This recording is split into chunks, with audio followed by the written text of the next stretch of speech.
Good morning. Testing, testing.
nini? Ametufungulia kwa badawi.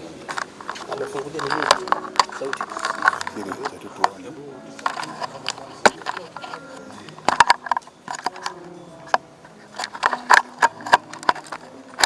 Pale nilikuwa natumia wana. Kama mimi ndio nimetumia mimi hapa. But inapaswa bado tu ilete.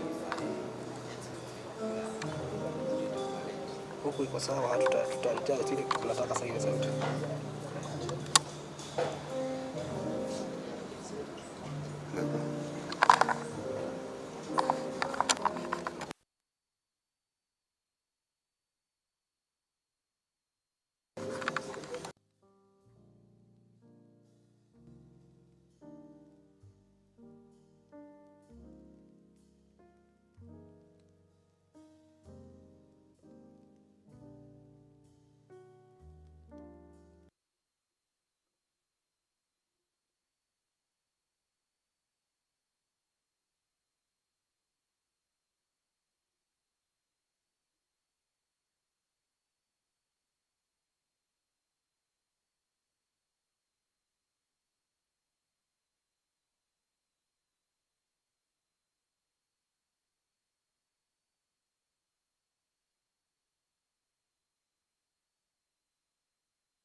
Sasa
attention, please.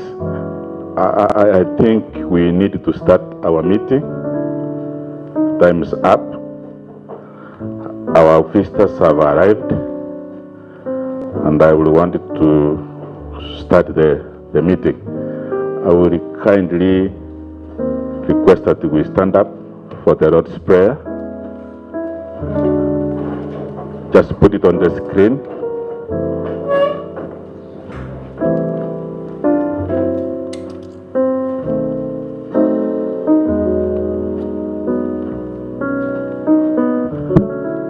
The Lord's Prayer, please.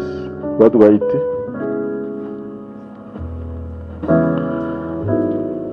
Unajua? Okay, tuanze.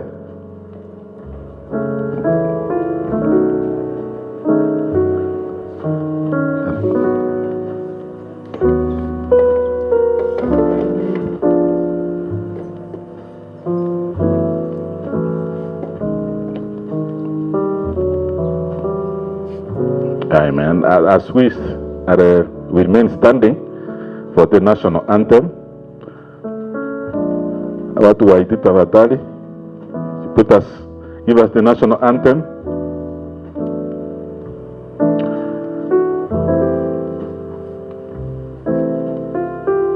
Sydney.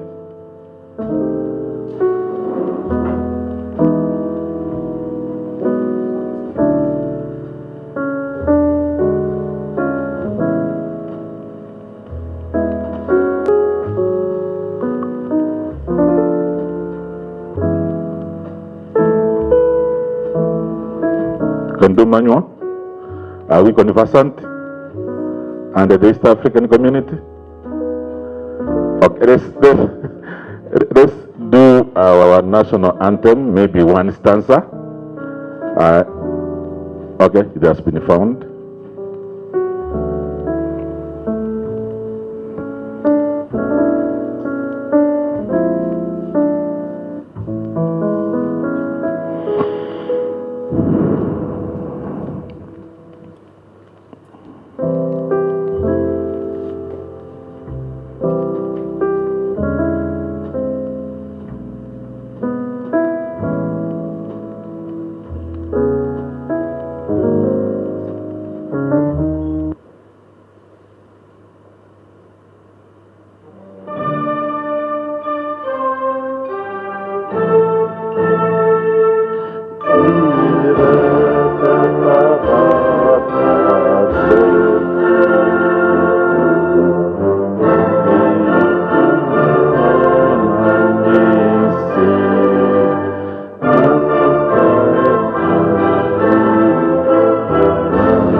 Thank you. We can get seated.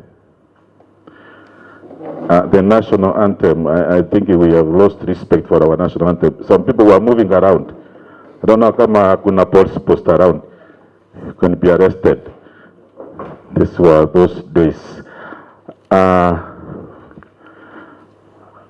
Chairman, Board of Directors, KIPI.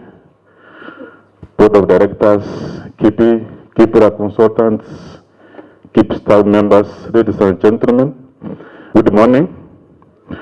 It gives me great pleasure to welcome you to this great day of the stakeholders meeting on the Institute's strategic plan. We will move to introduction. I will welcome Janet Xio, representing the MD KIPI, to introduce the chairman, to introduce the board of directors. Then you would introduce the KIPI staff members, then I will do the rest. Janet, please. Karibu.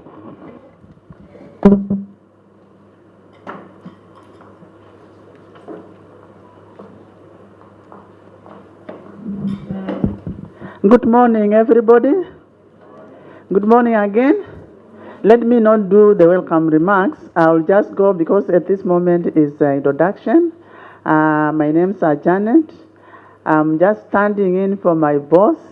But for now, let's just invite the chairman so that he can do introduction on the board members of KIPI who have been steering this institution.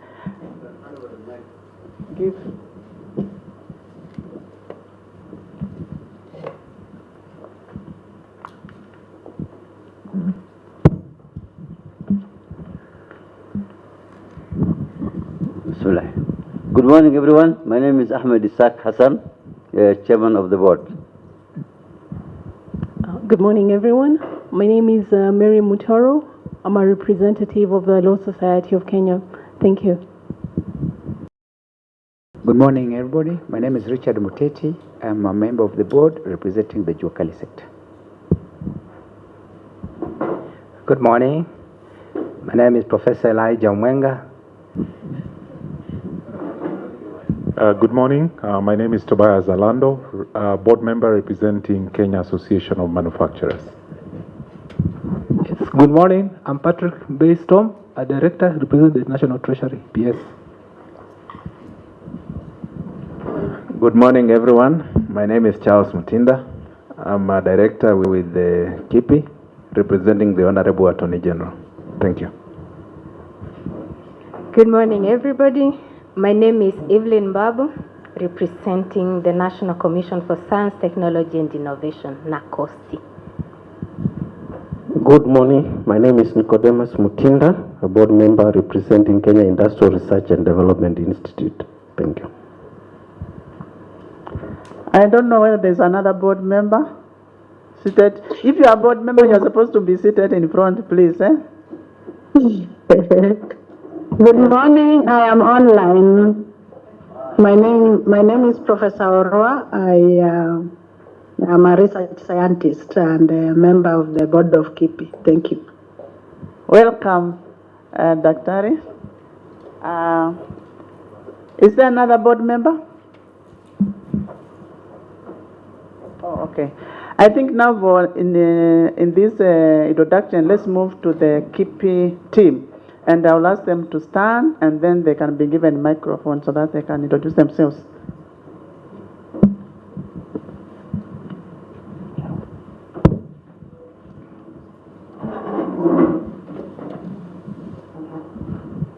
Good morning. I'm Joshua Nyakundi, KIPI staff member, Manager Innovation, Center Manager Innovation and Research. For this function, I'm standing in as the moderator. Thank you. Good morning, Samuel Ngede, Administration. Good morning, I'm Cyrus Njeru, a member of the KIPI Strategic Planning Committee, and I'm also the head of strategy and planning. Good morning. My name is Justa Sondari, in charge of communication. Good morning. My name is Ruth Muthoni, also a member of Strategic Planning Committee, and I'm in Strategy and Planning. Thank you. Morning, I'm Sydney Mutanyi, working in the ICT department. Good morning, Terry Sonjoy from Internal Audit. I think you have not introduced yourself, eh? Have you introduced yourself? And there's another one there you have left. Good morning, I'm Julius Mavia, Assistant Manager, ICT. Okay, maybe you're done, you can introduce yourself. Good morning, my name is Grace Kiganya, working with Research and Department. Good morning, everybody. My name is Agnes Mudima, working in Administration, KIPI. You're not introducing yourself? Oh, you did, eh? Okay, now let's go. Let's have a seat. Let's go now to the KIPRA team. who are helping us to develop this draft, and maybe they can stand up and introduce themselves.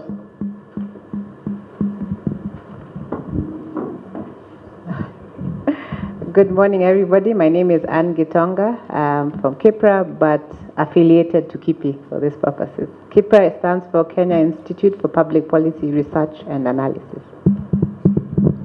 Good morning. My name is Moses Jenga from KIPRA. Been working with KIPI on the strategic plan. Thank you. Nyakundi, I think now you can continue. Thank you so much. We don't have time. We'll move very fast. This law, tuko na wageni wapatie. Tuanzie hapa. Tuende hivyo, tumalize hivi. Thank you. Good morning, everyone. My name is Juliet Ngetich, board member, National Cereals and Produce Board. Thank you.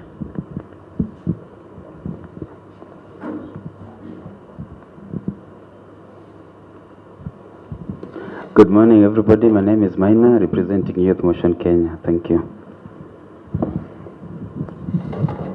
Good morning, everybody. My name is Terry Ngangi, also from Youth Motion Kenya.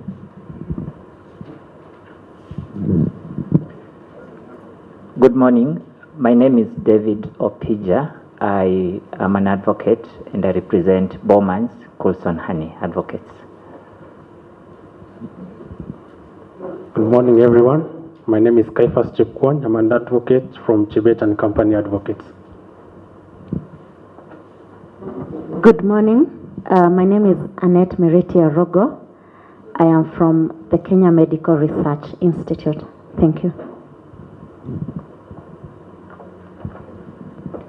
Good morning, everyone. I'm Lilian Maina. I'm from Masti Distribution. Good morning. My name is Tabitha Mushiri. I'm the HR at Ombi Rubbers in Tigoni. Good morning. I'm Woki Moinda from Giken and Vadgama Advocates. I'm an advocate.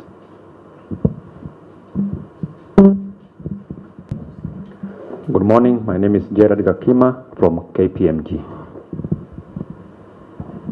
Good morning. I'm Evelyn Mwende, representing Women in Business Kenya. Good morning, everyone. My name is Diana Kolek, CEO Women in Business Community Network.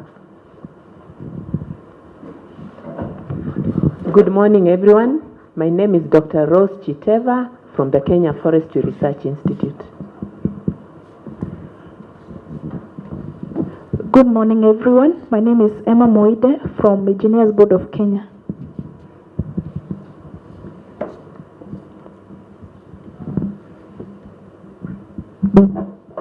Good morning. My name is Daniel Murkomen. I'm a lawyer and an associate at Africam Consulting. Good morning. My name is Hazel Okoth from the International Trademark Association.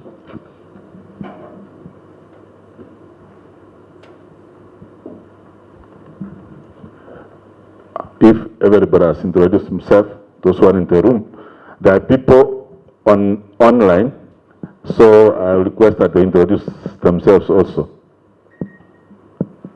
Those who are on virtual.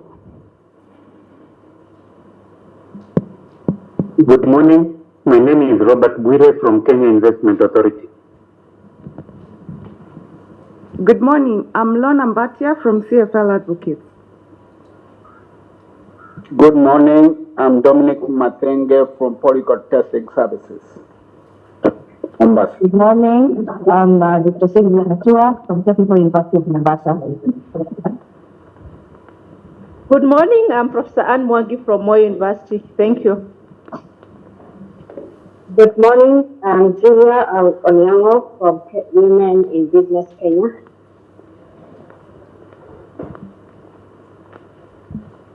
Good morning. I'm Ephraim Gyadi from Kenya Industrial Research and Development Institute.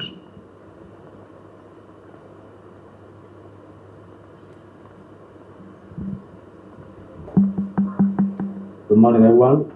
I'm Fred Makala from Total Energy.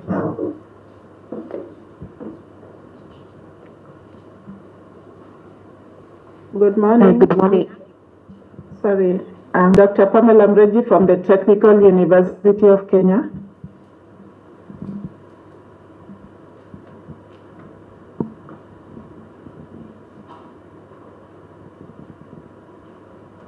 Good morning, everyone. My name is Caroline Soy from Mobius Motors in Kenya, the Kenyan car manufacturer. Thank you. Good morning, everyone. I'm Dennis Gadara from ENS Africa.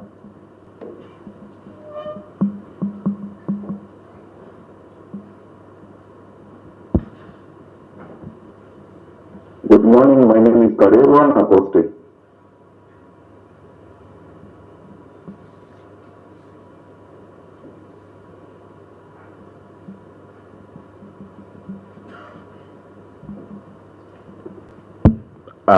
It seems they have introduced themselves. I would have requested the security from the hotel. Any privy? We need to know the do's and the don'ts of the hotel, please.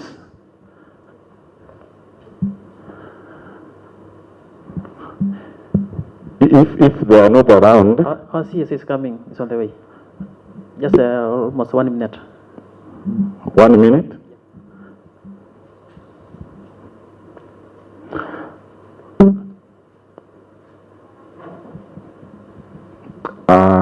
We can't wait. They will come and brief us on the security issues.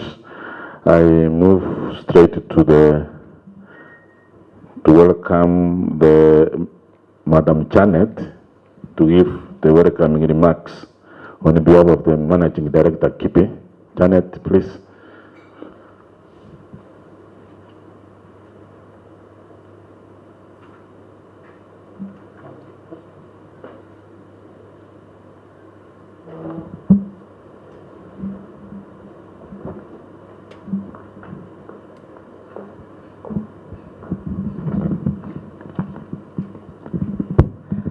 Good morning once again.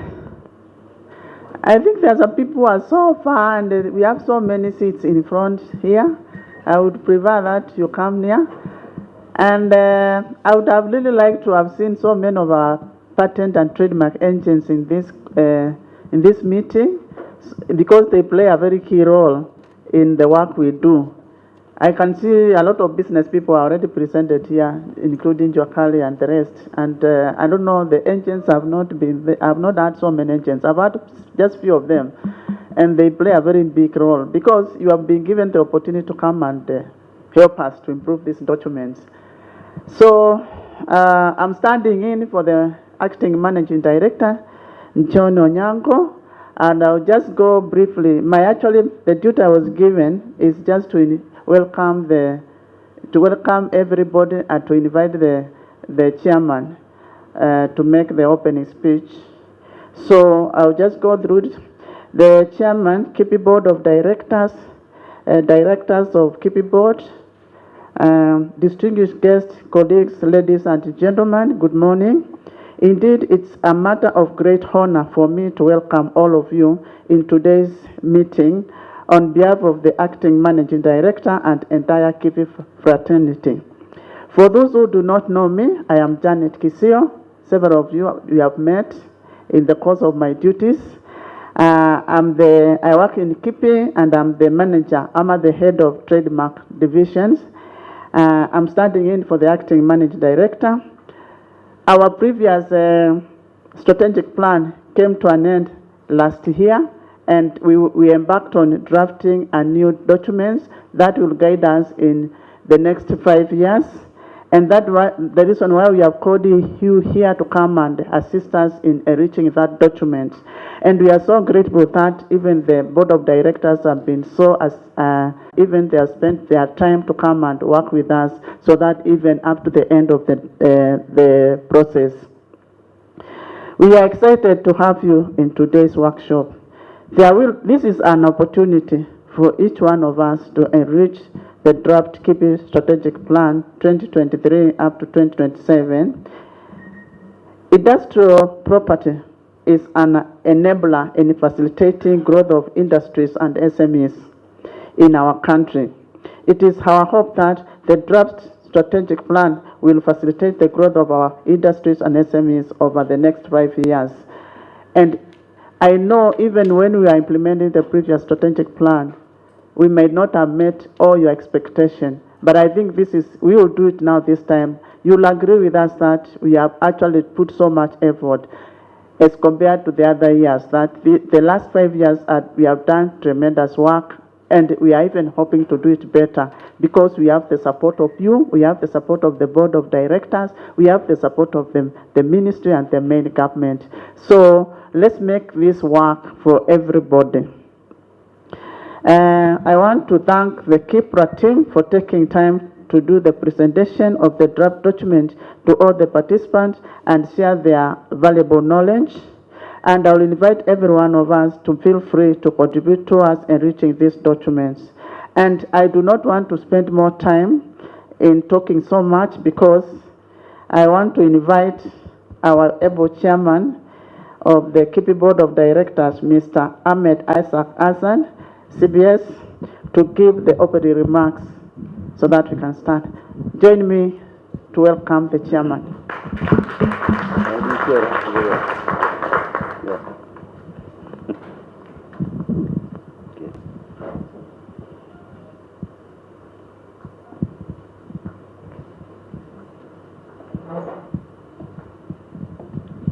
Good morning, everyone.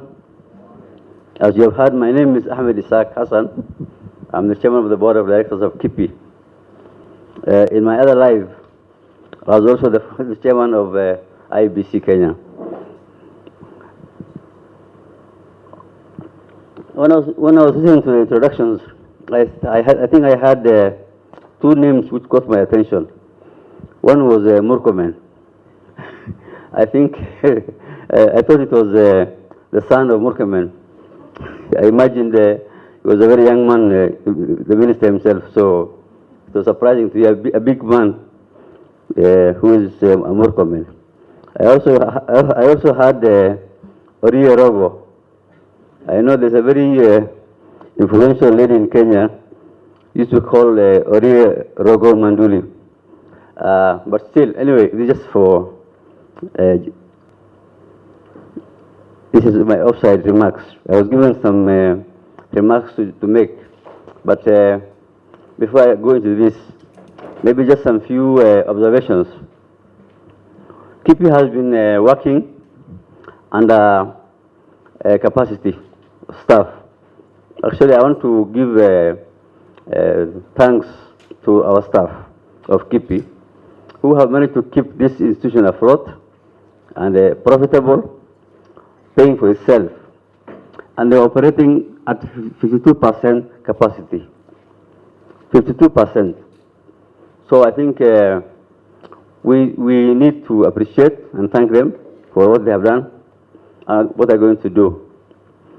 On the part of the board, so I'm hoping, we're all hoping as a board, with this new infusion of new blood into the institution, we can even grow further and make the institution work for the country of Kenya. Now, I'm also to thank all of you who have attended, and even those who are attending online through Zoom. You know, there's a very funny video on I think TikTok, where somebody there's a Zoom meeting, and he left his cat on the table where he was supposed to talk from. So when the camera went to his icon, they saw a cat. His cat was attending the meeting. So I'm hoping that those who are online are actually online and taking part in this discussion. It gives me great pleasure to stand here today and share with you our draft strategic plan, and to thank KIPRA for the work they have done, working with us in this journey to develop this plan.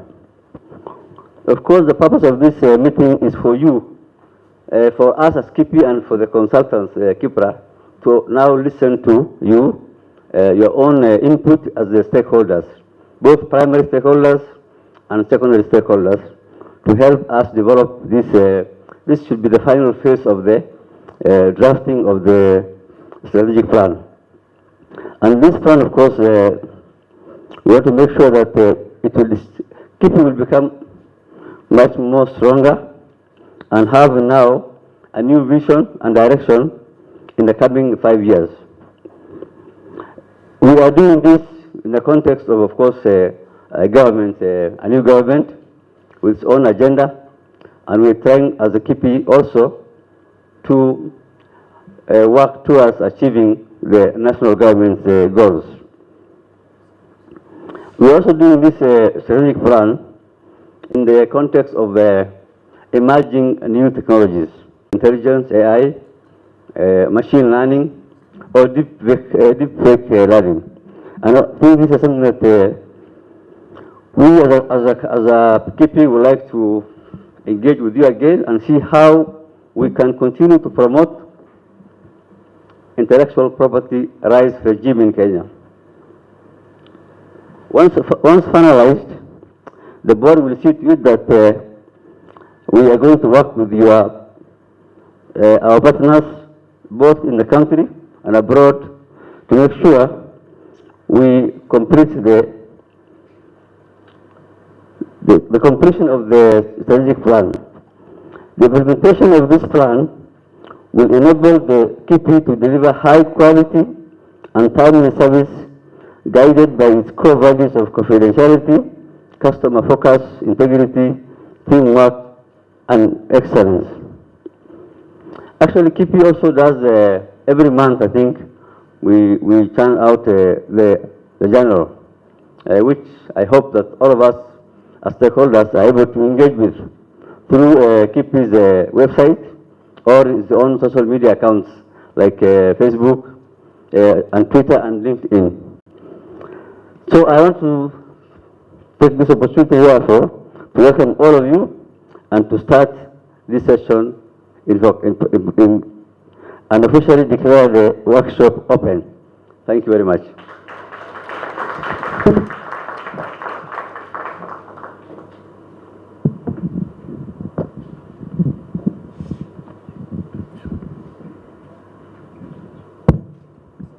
Thank you so much, Chairman. Before we proceed, the security person is here with me. We needed to know the norms, even where the washrooms are. We don't see them around. Just come and give us a direction.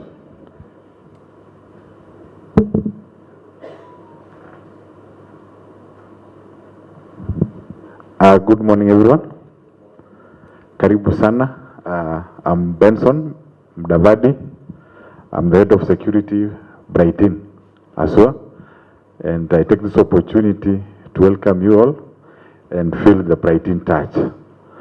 I'll take you, just take 2 minutes just to take you on security measures in the facility and what we are offering. On security matters, currently we are on the 11th floor of this building. And the building entirely is manned by CCTVs all over, apart from the conference. But immediately you leave that door, we are seeing your movement. The reason for doing that is just to monitor every movement that is happening in the building and to have assessment for that. We have an armed security private cars. I think you've made them on your way in. We do thorough searches, so if you are subjected to, it's because of your safety. We don't want to allow unwanted things to enter the building. We also have armed police officers who are down their station for any emergencies or any matters arising that need their attention. Again, maybe during the lunch hours, you will meet the SWAT team from the administration police. They are specialized in terror attacks and evacuation processes in case it happens. So we are all secured and we are safe in a safe environment. On services, we have a restaurant at the ground floor and a bar if you will need to use them. We have our staff there who are ready to serve you and make sure you feel the pride in touch. We have washrooms at the exit. There's washrooms at door there, and again at the end there's another washrooms. So in case you need to use some, kindly you are free. They are very clean, well with the air conditioners. I think there's hospitality in it. Our staffs are friendly. If you have any issues, kindly approach them and they'll assist. And eventualities of fire, we have fire extinguishers around. You'll see hanging around. You can use them. There's fire exit door. The other, don't use lift in case of fire. Down there we have a fire assembly point just to have a head count. Everyone is safe. On health matters, we have first aiders in the building. In case of any accident, don't hesitate to contact us and assist.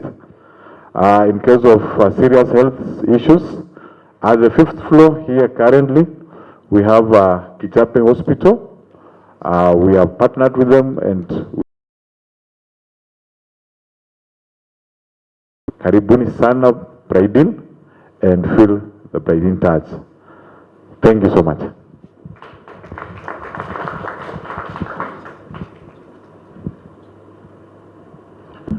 Thank you. I think we will move straight to what brought us here. I have the KIPI team, they are ready for the task ahead of us. I don't want to waste time taking you through the phases that we have gone through this document. I think Anne, can you be able to do that? Then I could be able to do the presentation. Anne, karibu.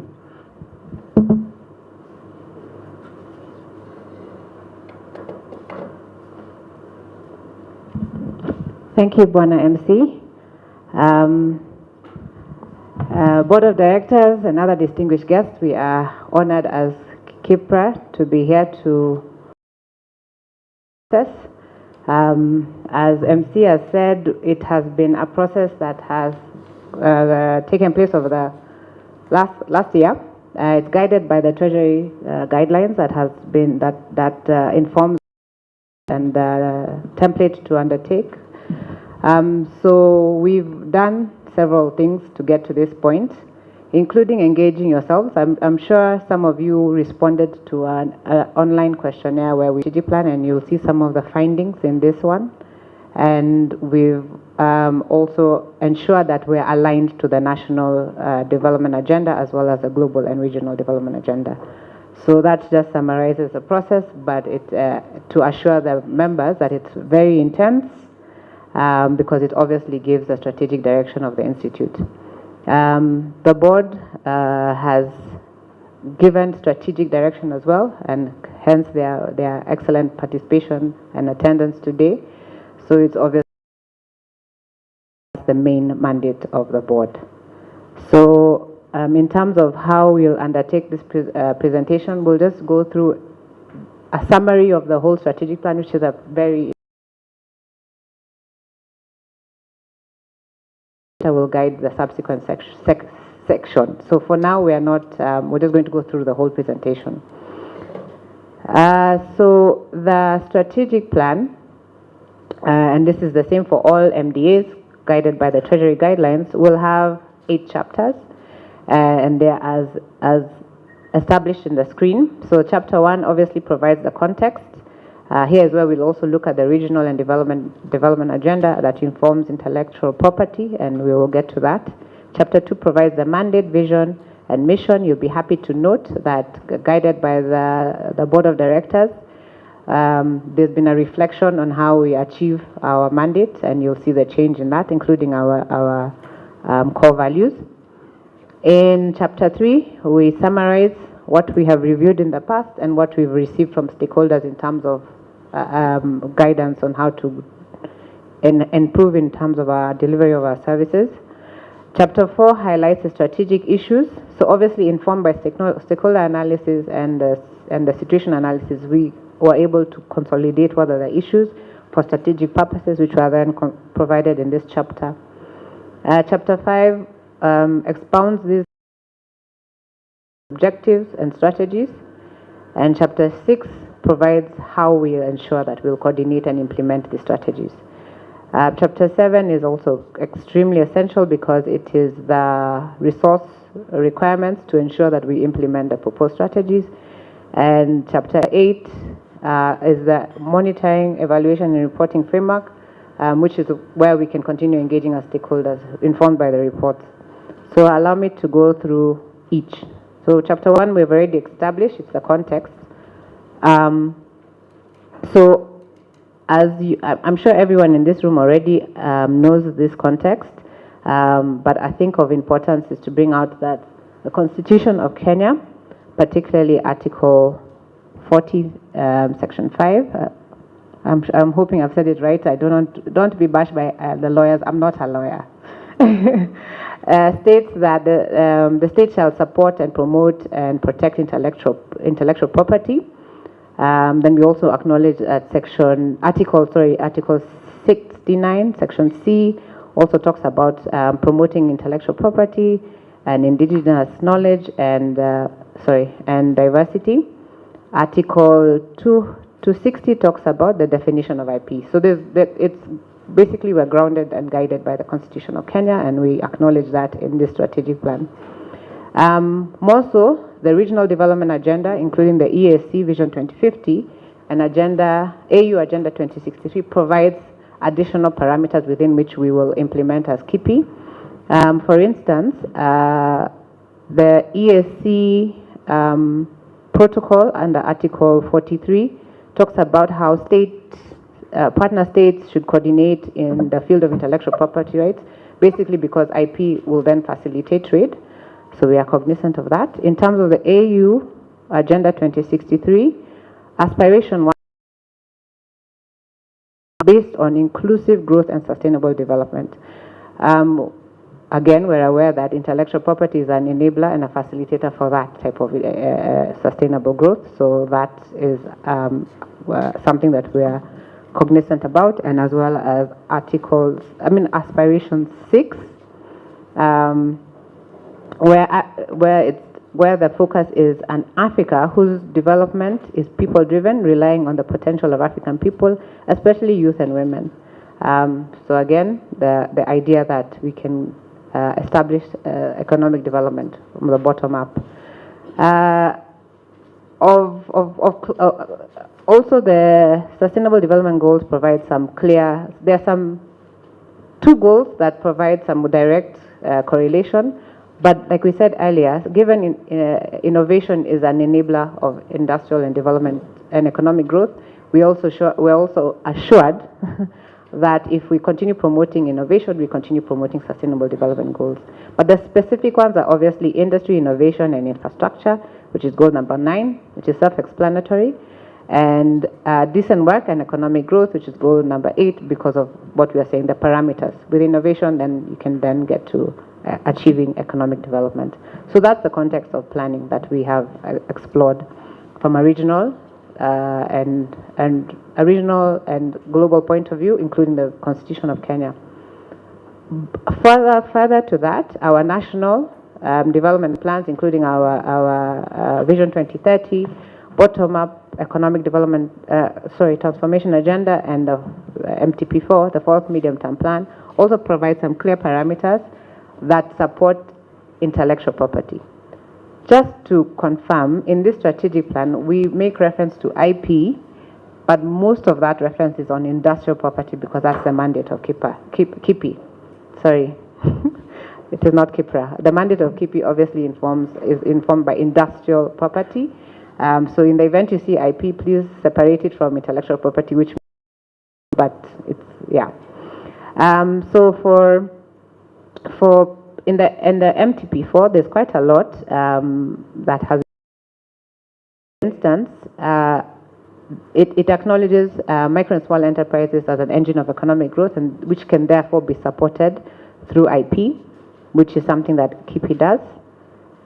Also within the MSME development program, the idea is to continue enhancing access to intellectual property rights.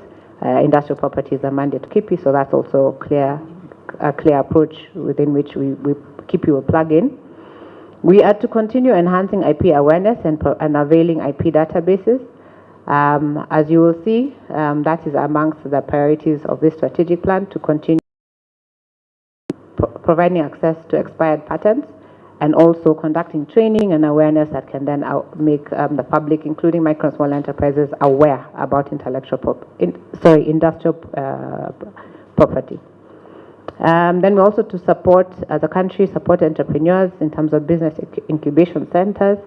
I'm sure you're aware of KIPI's technology and innovation support centers, which is basically to ensure implementation of this priority, government priority.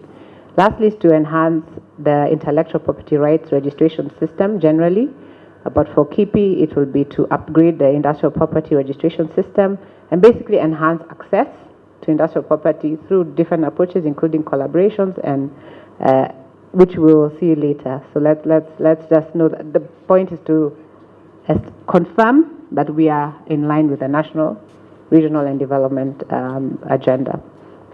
In terms of the international framework, KIPI is central in the implementation of various international treaties that relate to intellectual property rights.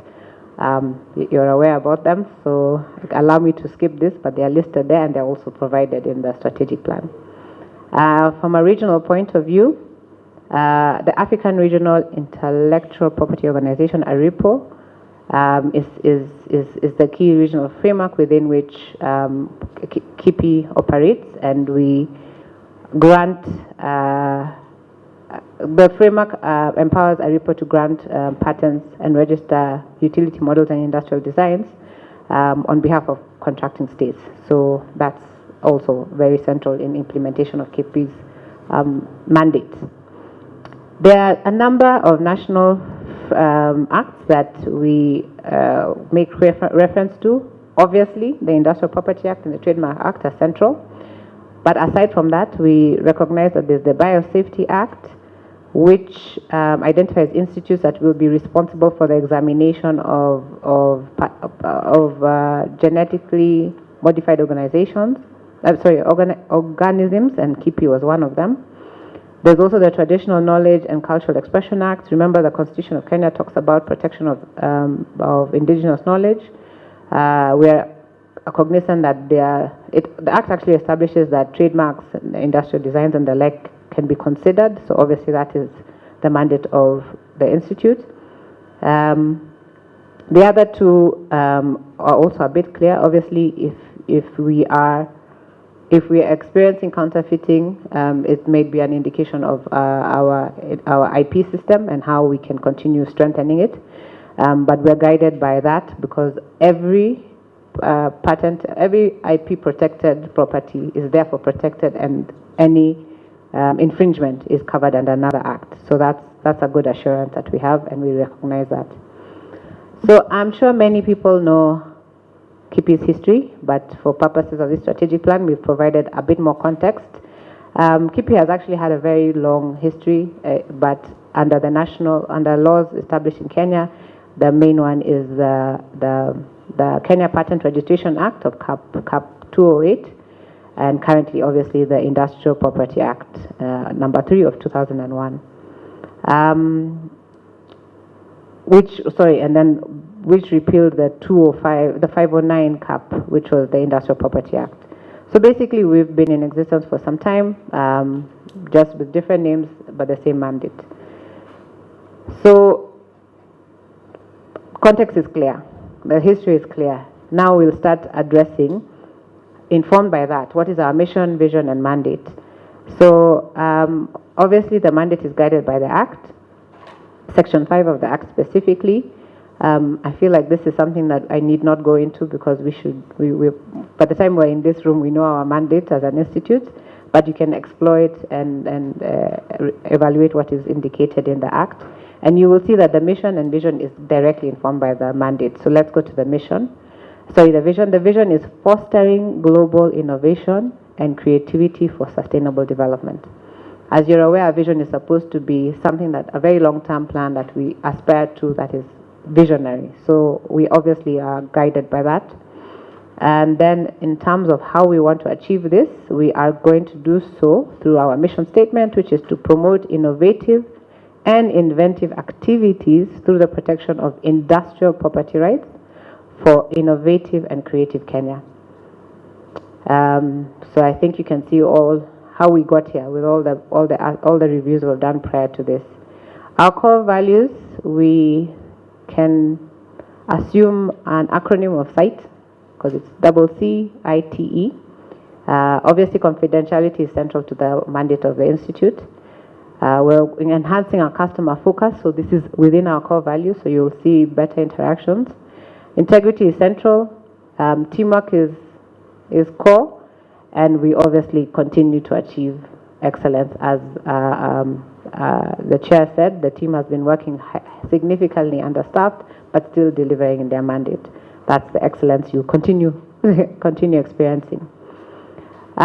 So allow me then now to try and reflect on how we got here in terms of what happened in the past 5 years on review of the previous strategic plan, and also guided by the guidelines. We're also supposed to explore PESTEL, which is the political, economic, social, technological environment within which we work.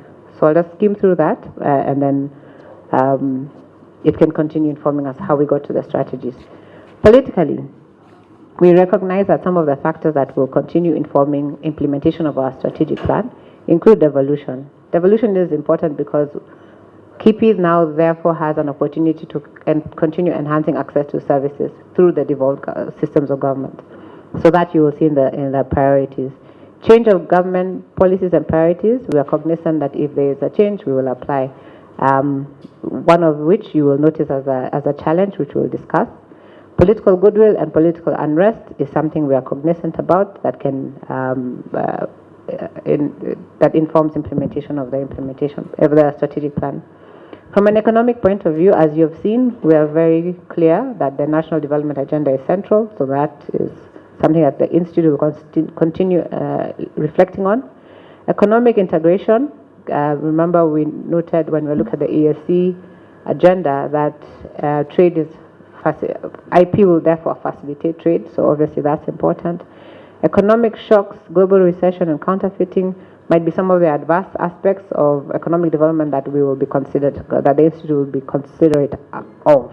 From a social point of view, there's demographic and population dynamics that will affect the Institute internally and in application of the work externally. So hence the aspect of culture change. From technological point of view, it's just leveraging on the current innovation system and any developments, so that we are in line with whatever is going on, including technological development that may be introduced by AI. And I know there's a lot of debates about AI in industrial property, so this is something that Institute will continue being cognizant about. From an environment point of view, just internally, all the aspects that will be undertaken in ensuring work environment will be with regards to environmental fundamentals, and the same with legal. The Institute will continue complying as the Institute has done prior. So we're also exploring what's going on internally as an institute to ensure that we achieve our mandate. And the key parameters the Institute has looked at is the customers, the suppliers, the public, and obviously IP agents. So you'll allow me to skip that because that just describes the implication that all these parameters are important to ensure implementation of our strategic plan. So on review of the previous strategic plan, we did an intense review, and majority of it is in the strategic plan. This just summarizes them based on 3 parameters. One of them is the governance and administrative structure. As a strength, as you've seen in the history, we have been having a legal mandate, and we continue having a legal mandate, which will ensure that we deliver in terms of our function effectively. We have skilled, competent, and experienced staff, some of whom are here. The KIPI board is obviously also skilled with great experience and diverse knowledge, and therefore provides strategic direction. However, despite those excellent strengths, the Institute is affected with some weaknesses. As you heard from the chair, there's been the Institute has been under establishment. So obviously there's been inadequate staffing levels. Working environment presents some challenges. The whole HR instruments need to be in line with the development, so those are also ineffective at the moment. So going on now to resource and capabilities. To ensure that this governance structure is effective, we reflected on the resources and capabilities, and we realized, as Chair said, we have the capacity as an institute to develop our own revenue. We have our brand reputation, and we also have a skilled staff and board to deliver the mandate. However, again, the fact that we limit our source of revenue, we may want to expand opportunities in terms of revenue. Working environment came up as an issue as presented before, and the skill gap, particularly because of the gaps in terms of the actual HR gaps. Internal business processes, there's quite a number of strengths because the Institute is continuing to ensure that their systems are effective and largely digitalized so that we can achieve the services we require.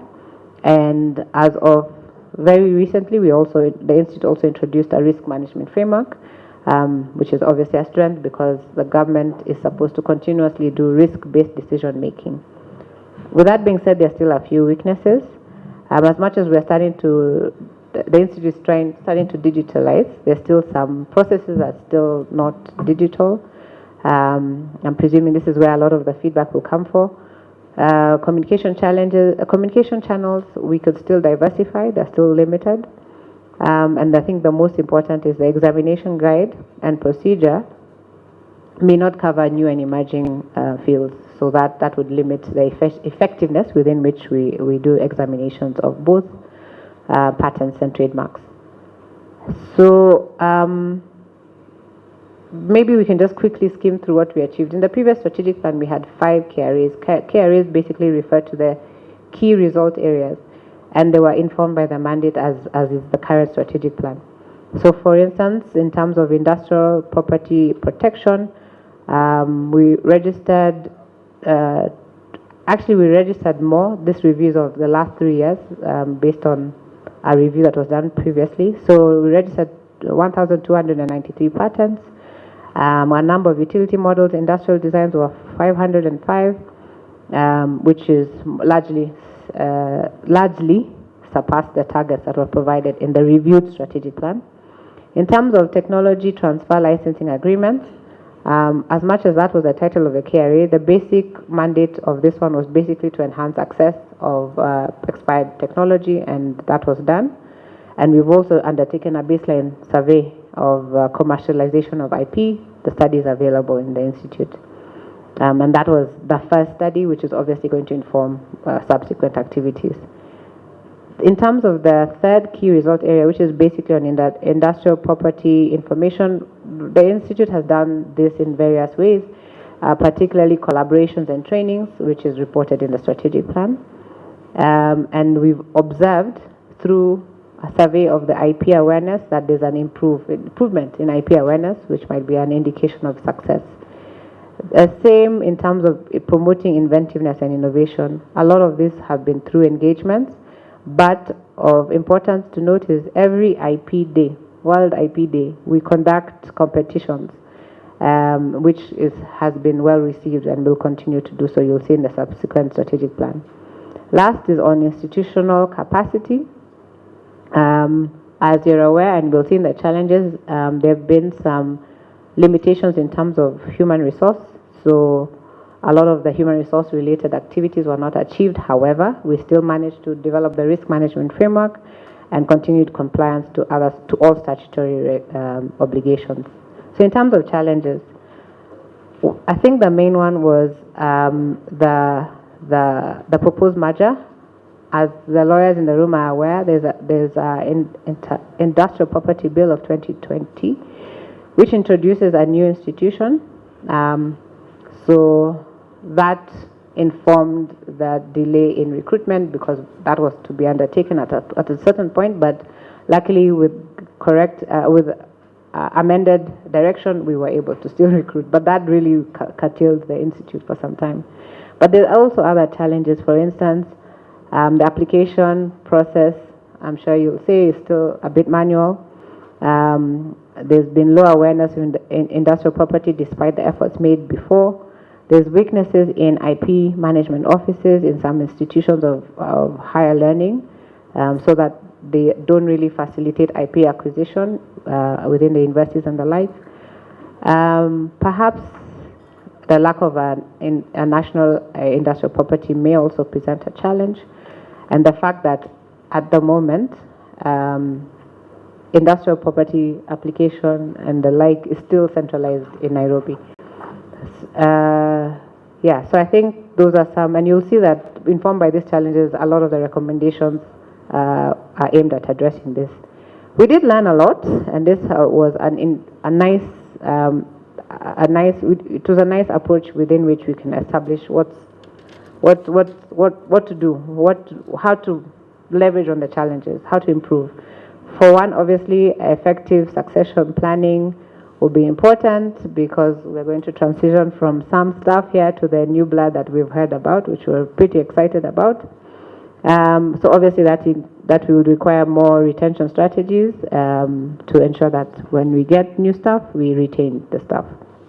This might also require a reflection of the institute's organizational structure, which will be guided by the government procedures, but we're aware we might need to reflect on this.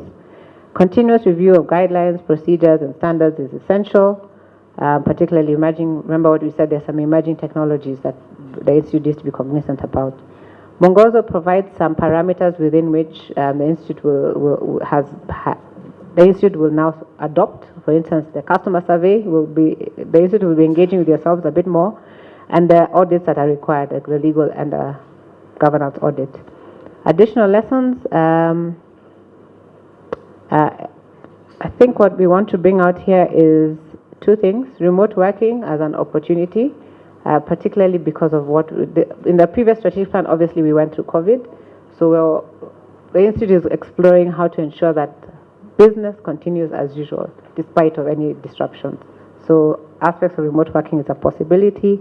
And on top of that, again, this we mentioned earlier, AI brings some new dynamics. And this needs to be explored internally and also how to engage from a patent or trademark point of view. So now this is the important part. Informed by all that, what then is KIPI prioritizing? So I think, so let's focus on the goal. We've already addressed the issues. For instance, there's limited acquisition of industrial property rights despite all the efforts made. So our goal as an institute is to enhance industrial development and growth. And this will be achieved through the key result area, which we'll discuss subsequently on industrial property protection, to address the low awareness and uptake of IP. And for this purpose, like I said earlier, we're talking about industrial property. The goal is increased respect, remember counterfeiting, and uptake of IP. So that's under the industrial property information knowledge key result area. We also recognize that there's low levels of inventiveness and innovativeness, and remember this is a mandate of the institute. So the idea is to enhance productivity and competitiveness of goods and services, and this will be through promoting inventiveness and innovation as a key result area. Lastly, we want to address all these institutional weaknesses so that we can achieve the services that you require. So that goal is obviously an effective and efficient service delivery through enhanced institutional capacity. So that's it. That's the what we call strategic model. This will be achieved through a number of objectives. So I think this is where you should start taking notes. This is where we want to engage with you particularly. So let me just walk through all the objectives, and then for each objective there's at least one strategy, one, 2, or 3 strategies. So remember we had said we have 4 key result areas. So the first one is industrial property protection. Under industrial property protection, we have 2 objectives. The first objective is to facilitate acquisition of industrial property rights in line with our mandate or the Institute's mandate. Number 2 is to create a conducive legal environment.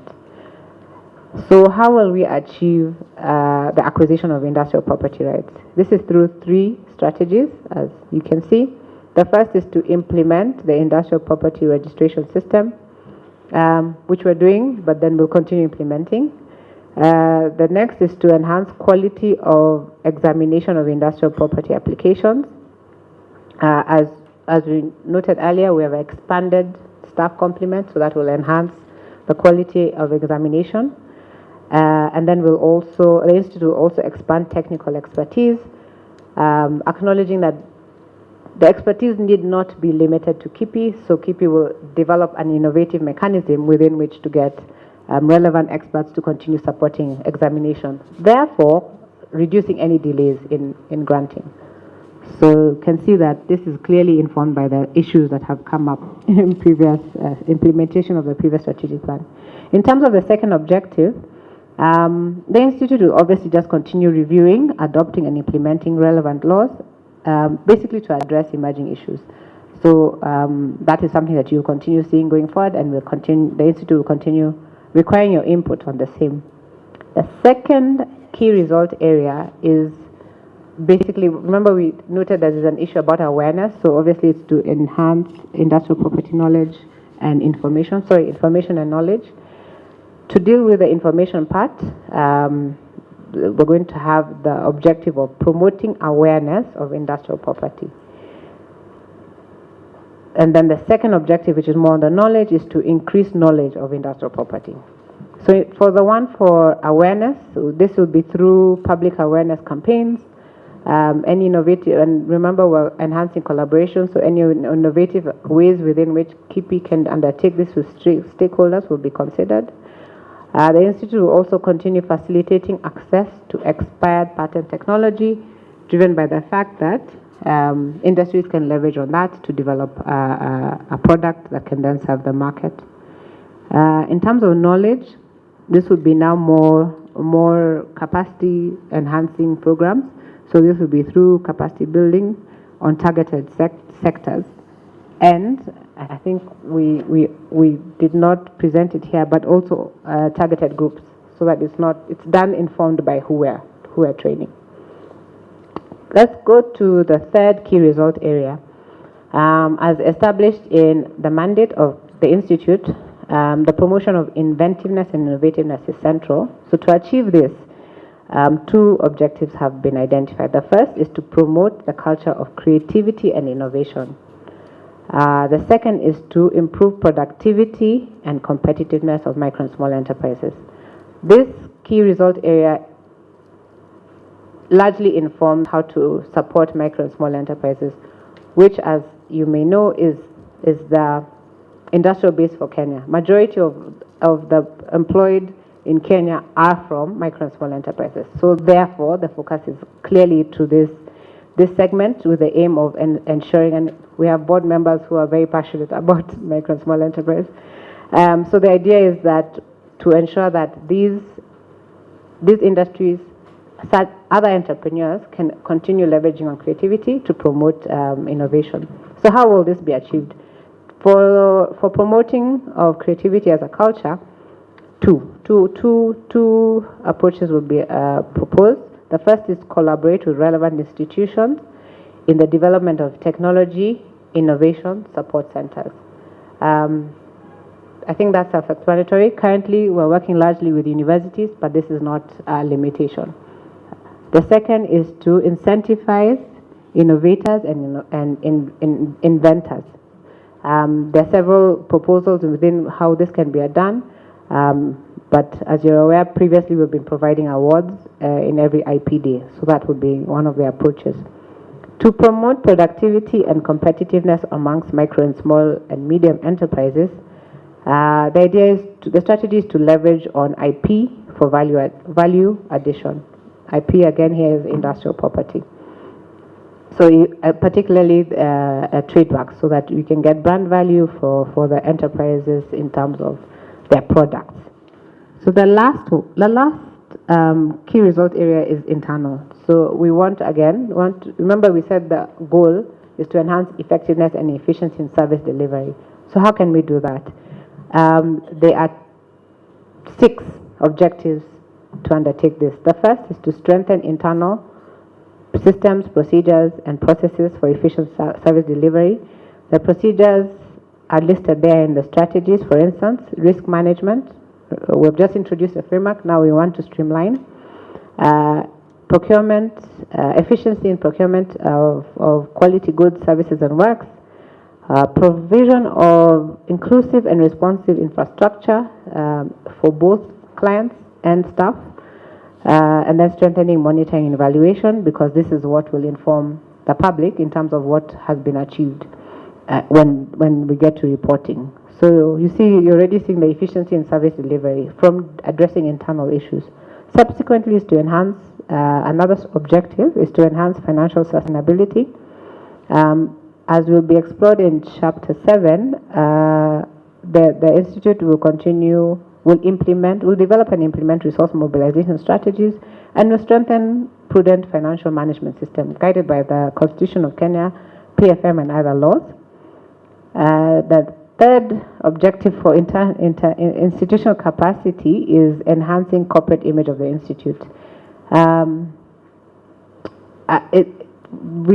Institute is cognizant that some people, especially in the industry, may still not know KIPI and KIPI's mandate. So visibility is central to that.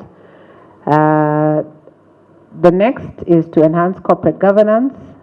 Basically, remember we had noted that the Mongozo, as a lessons learned, Mongozo Code of Government is essential. So the Institute will obviously leverage on that to enhance and ensure compliance to relevant laws and policies.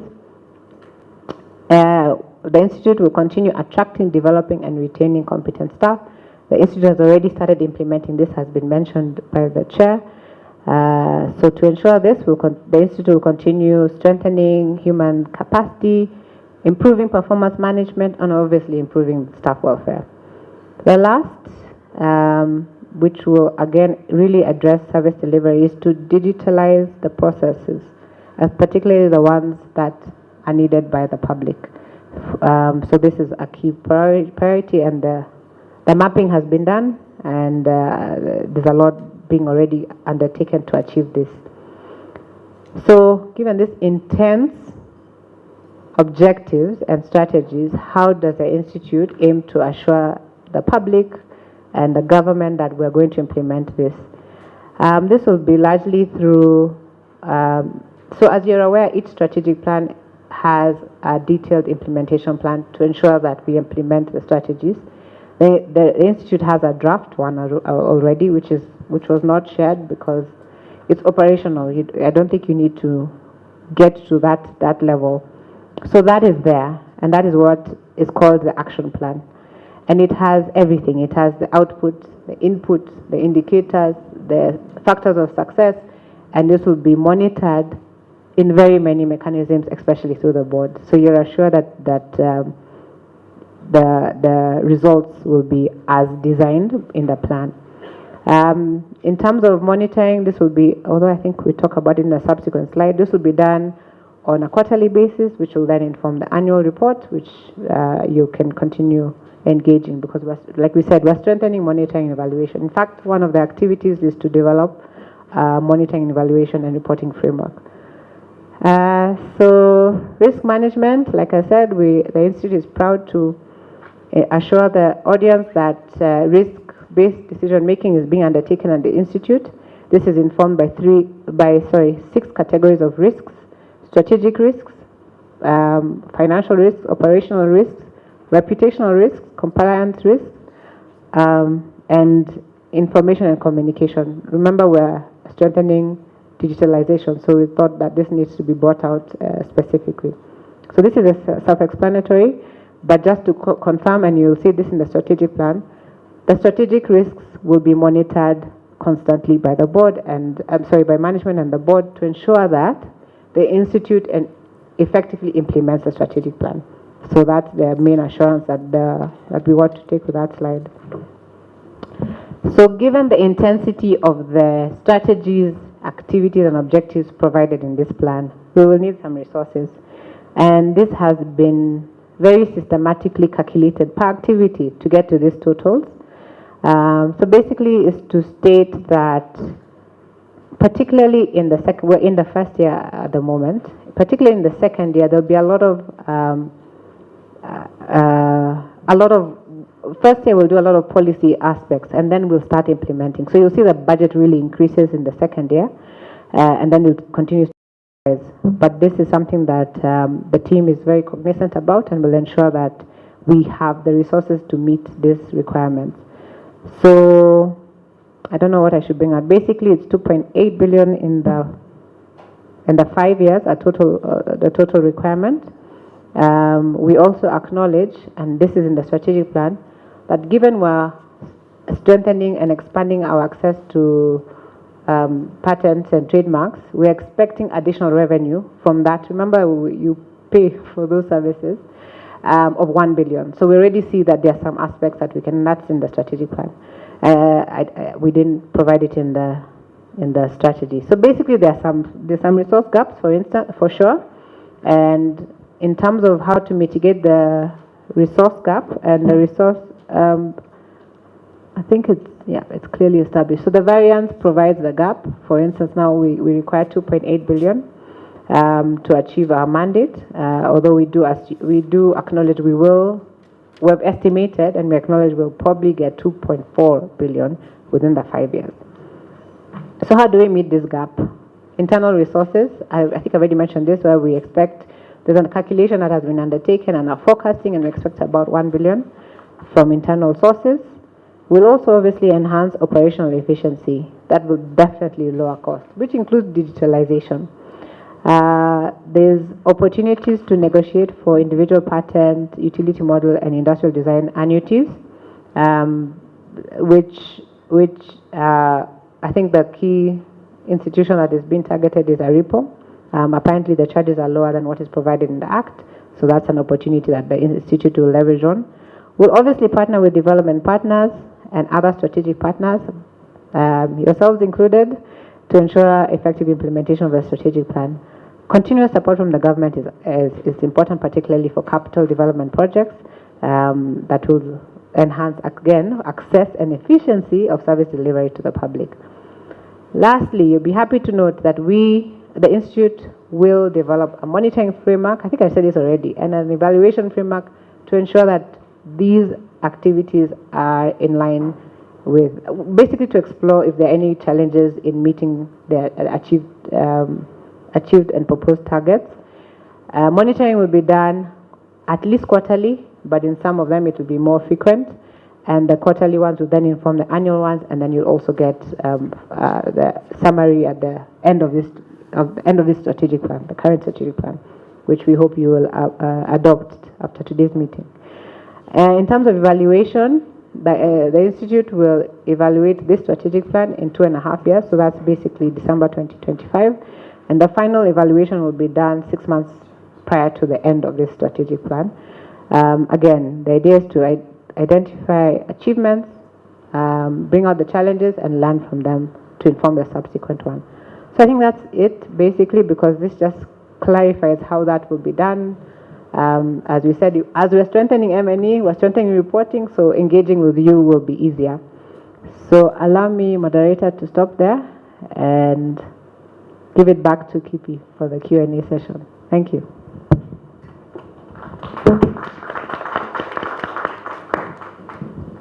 Thank you so much, and for the good presentation. Lakini sijasikia makofi, sijui ni njaa, hatujakunywa breakfast. Hapana, for ladies we don't do that. Tunawapatia maua, flowers. Si mnajua hiyo? Hebu tufanye. Maina, do you know how to do this? Hebu simama tuonyeshe. Dana?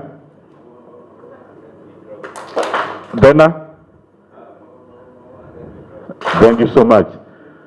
Thank you so much. It is, they have received the flowers. It is time for tea. I don't know whether I'm in order. So I will ask kindly that we go for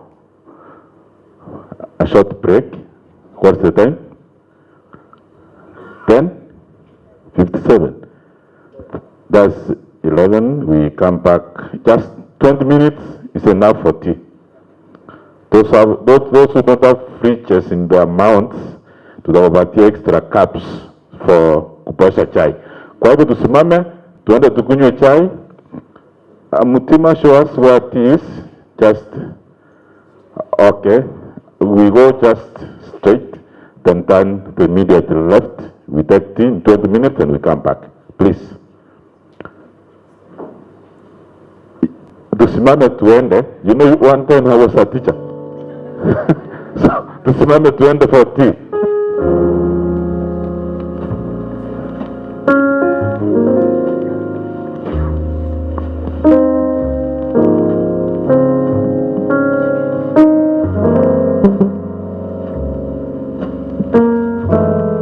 Those who are on virtual, online, please, mujipange, mukunywe.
20 minutes are over.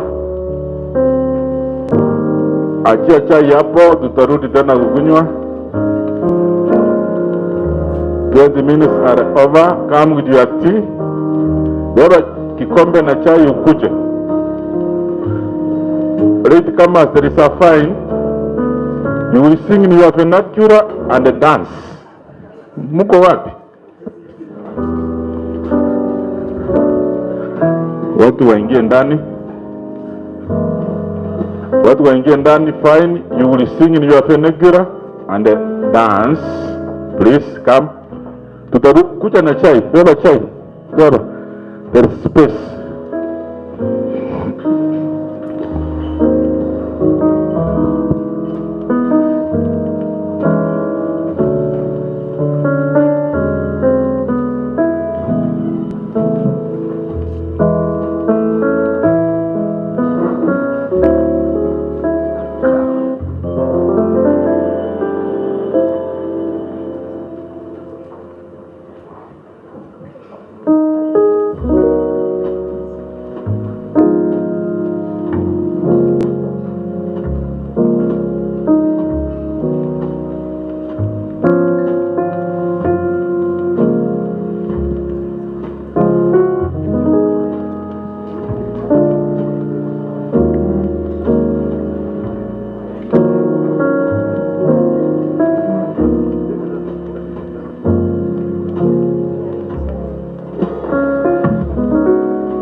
For those who have come in, I hope wengine wako online. I wanted to welcome Mr. Njeru, Cyrus Njeru, to take us through the remaining session for discussion. This is questions and answers. So, Bwana Njeru, karibu, so that you tell us the way forward. Those who are online, also you will raise your hand, then you will be allowed to ask a question. I want to sit there so in order. You can be easily be seen. Do you take over?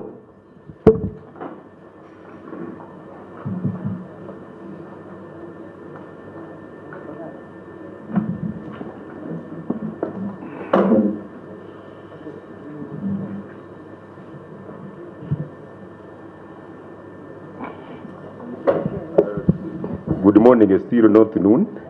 I think we are going to go to the next session, the plenary. And I think as Anne said, this is the area where I hope everybody was taking notes, because this is where, especially on chapter 4, issues to do with the strategic issues, goals, KRIs, strategic objectives, strategies. We'd also like to hear from you about the implementation and the coordination, M&E, and the reporting. The purpose of this, we would like you to tell us, have we made the right choices to execute this strategic plan? Or what do you think? We need a strategy to execute and have a strategy for your strategy? That is actually what we want from you. Who wants to take the floor first? Molly? Okay.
Go ahead and unmute yourself.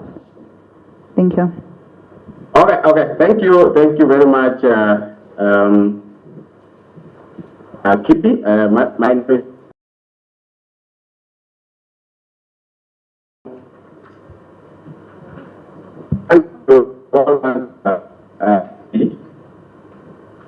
for inviting us to participate. I enjoyed the presentation by Madam Ann, but I just have two concerns which may help me understand. Number one, in the spirit of devolution and decentralization of services, I wanted to know the strategies that have been put in place by KIPI to ensure that public awareness is enhanced by reaching out the potential customers at the grassroots for Nairobi and to other areas. Because as things stand now, you seem to be locked up in Nairobi. So how do you intend to transfer those services to other areas? Number two, I appreciate the fact that KIPI does promote the culture of creativity and innovativeness or innovation through incentives that help the innovators and the inventors. Framework, I cannot see the details. What are these incentives? What shall they be administered? Are you planning to establish a reward system, or how do you intend to do it? Thank you very much.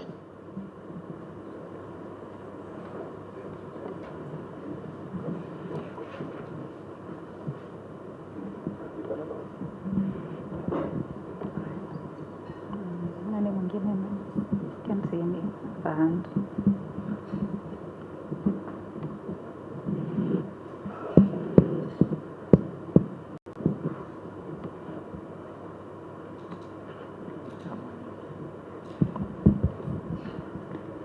Thank you, Maurice, for that. If there's still anyone else who has any feedback, observation, you're welcome. And also, if you're not in a position to speak, you can type on the chat. We are monitoring. Thank you.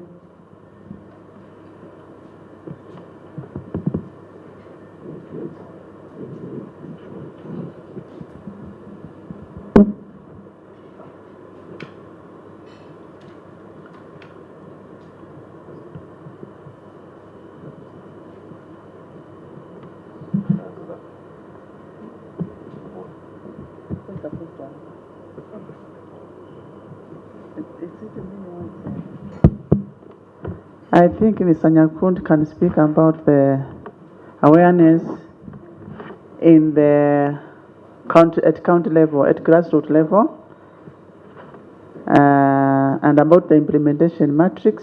I think Kipra, you are in better position.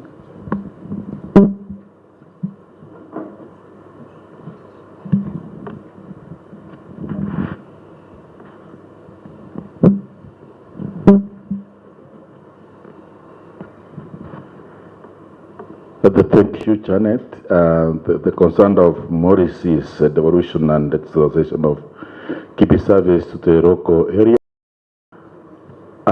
If you listen well to the presentations, RAO and staffing, we can now permanent KIPI staff at those centers, and we can be able to expand to other counties. We started as a pilot project, which is really picking. They put up a desk to attend to the clients who might be in need of IP services. So, unless it's not captured well, But this one we do it in, we reward in terms of trophies and cash where applicable. And normally we do this on yearly. WIPO is able to give us some incentives in terms of trophies. And we have seen our partners supporting us in terms of cash. If not, KIPI is able to give cash for the as a reward, and growing government automation services, which would be even from the county levels. Once we complete, we want to add. This is our document. If we can always. Okay. Thank you. Maybe just to add, but. Thank you for that. There's another hand raised, Madam Vanessa.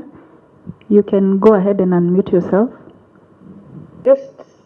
I think I'm looking more towards the youth and how exactly that fits. I don't know if it's perfectly or.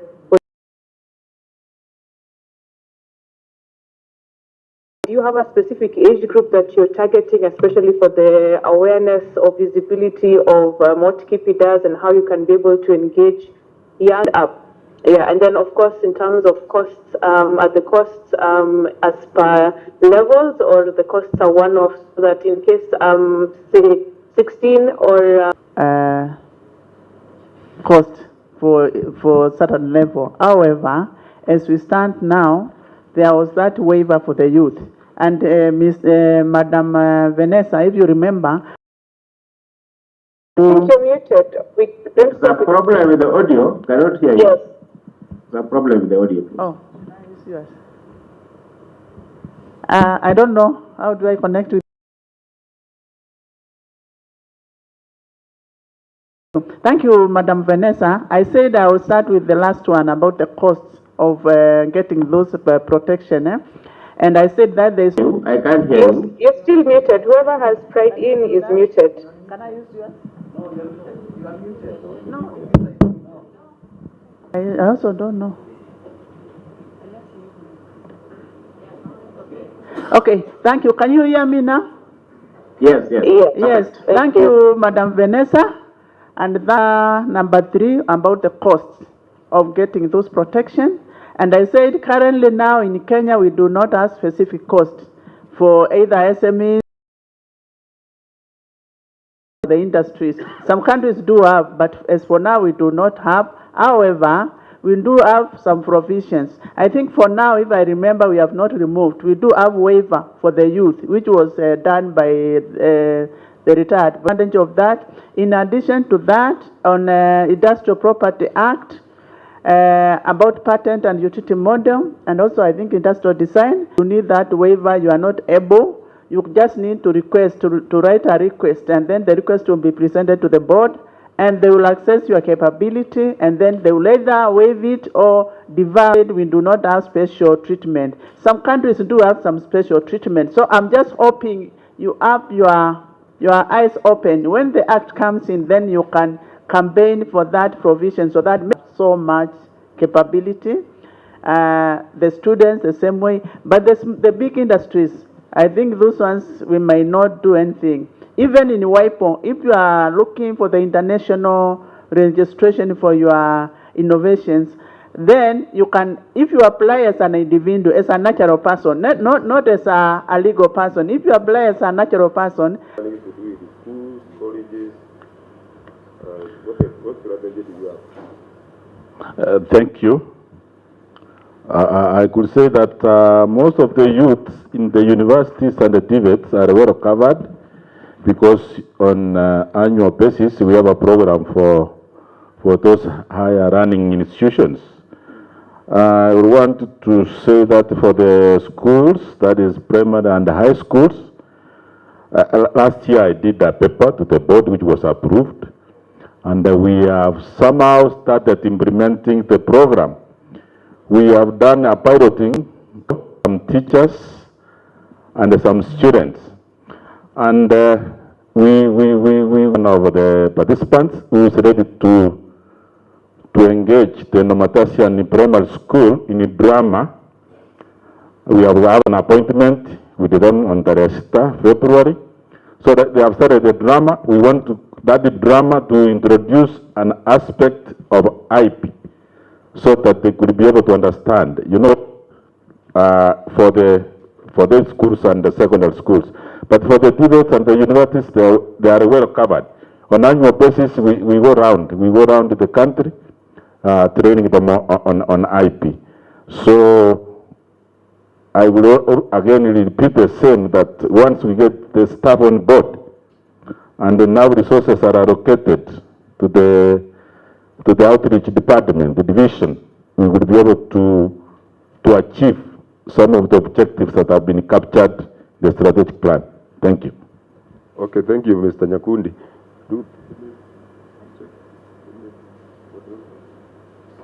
There was also another concern still from Madam Vanessa, whether the incentives are as it is in terms of age.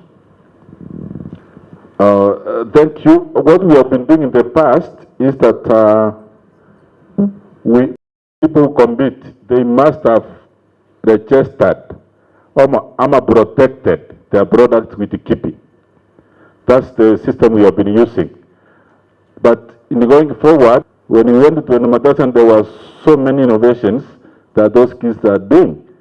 So I think that criteria that they must have registered with us, we can remove it at the beginning stages because they have not protected anything with us.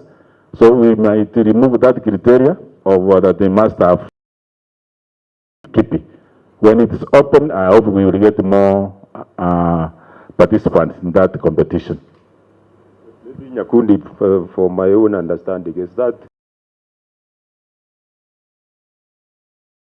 the creation of KIPI? Is it anywhere in the row? They must be protected in KIPI. I think that is it is a KIPI. Anyway, anybody else on any other question? Yes, there are some reactions on the chat. So I think I'll read all of we will respond to them. There was an observation from Prof. Orwa, who said that yes, we need to make a distinction in the document between intellectual, which is intellectual property, and the other one is a subset. Then there is an observation from Professor Chepkwony. How is KIPI planning to leverage on technology to enhance, just a minute, to enhance, I hope we have noted. Should I go to the next one? The other one, in terms of innovation.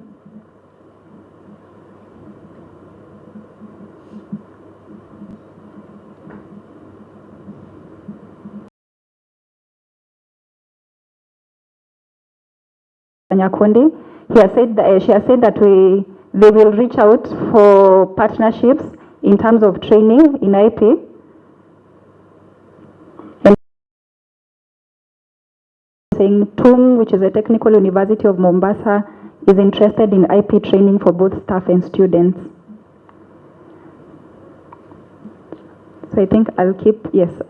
Then Mavia, you know, this issue of technology is a cornerstone, is a key aspect of this government. And I think being you have been involved in it, I know you can answer this. Prepare for that. Then that one after Nyakundi. Thank you, Dr. Mama from Meru. We have worked together in the past.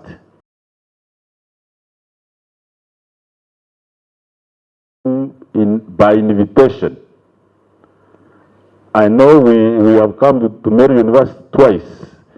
We trained on general. Now, if you want this center to be established, just invite KIPI to come.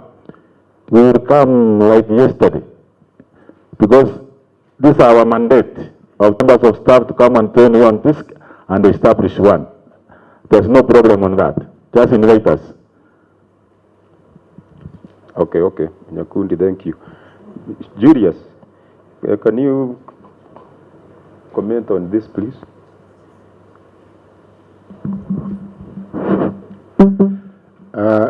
Actually, on doing away with the manual applications, we are working. WIPO is working with Paymaster, the guys who are doing our onboarding services on eCitizen. They are coming up with. But then we have started with patterned applications, which are, or the roadmap, we are supposed to train the applicants on how to use the system. So, in of payment is already on eCitizen, which is they are just finalizing, and I think by tomorrow they'll be through for the test to be done.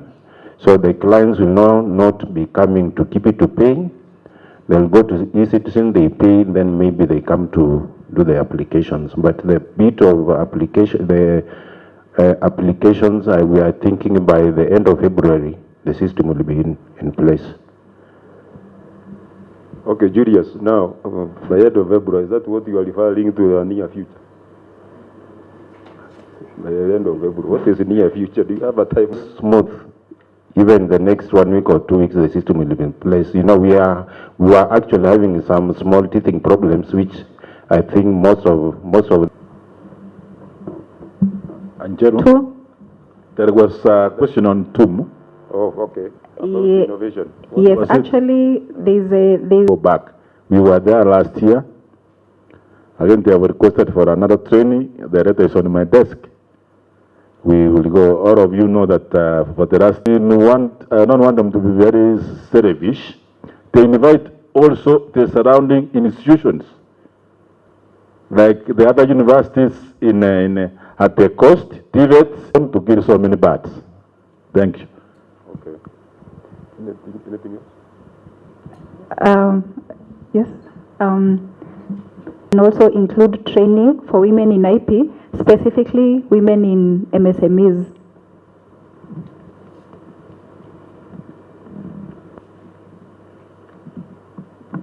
SMEs that needs to be trained is a matter of writing to us, because we are not conversant which group we. And who has said that they look forward to the electronic system, which will help expedite the process. So none so far, I think we can go to the physical. I think that all those questions actually, 99% are about outreach. They have nothing to do with the processes. It's about, it seems there's a problem, which must be get back. Any reactions?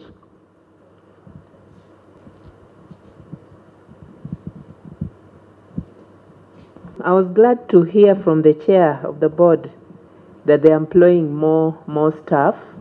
I've engaged with KIPI on patenting, and we are the custodian of the knowledge. But those of you who've gone through the patenting process, that language is quite technical. We actually need support and change the patent to a utility model. I think there should have been more guidance, more engagement. That is my view. Then secondly, I like the idea of the team. KEFRI does technology incubation, but for products. And I'm going to be one of the people who is going to invite. What is the problem? What do you think KIPI can assist? What is exactly, you know? A bit, okay. Assistance. Come with a chemistry innovation, but it has to be put in a language to appear as a patent. That is one. And then if there's any way that it can be pointed out, do this and do this for this to qualify as a patent.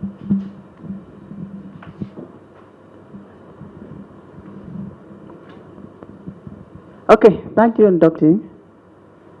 Yes, we have also noted that issue. Even the board brought it up, and we are going by a way of presenting that applications so that it can be accepted. So we are going to have targeted trainings on patent drafting. We do asking the innovators that take advantage of that so that they can be assisted to draft their applications. So we are going to work on it on the modality. Representing the women in business.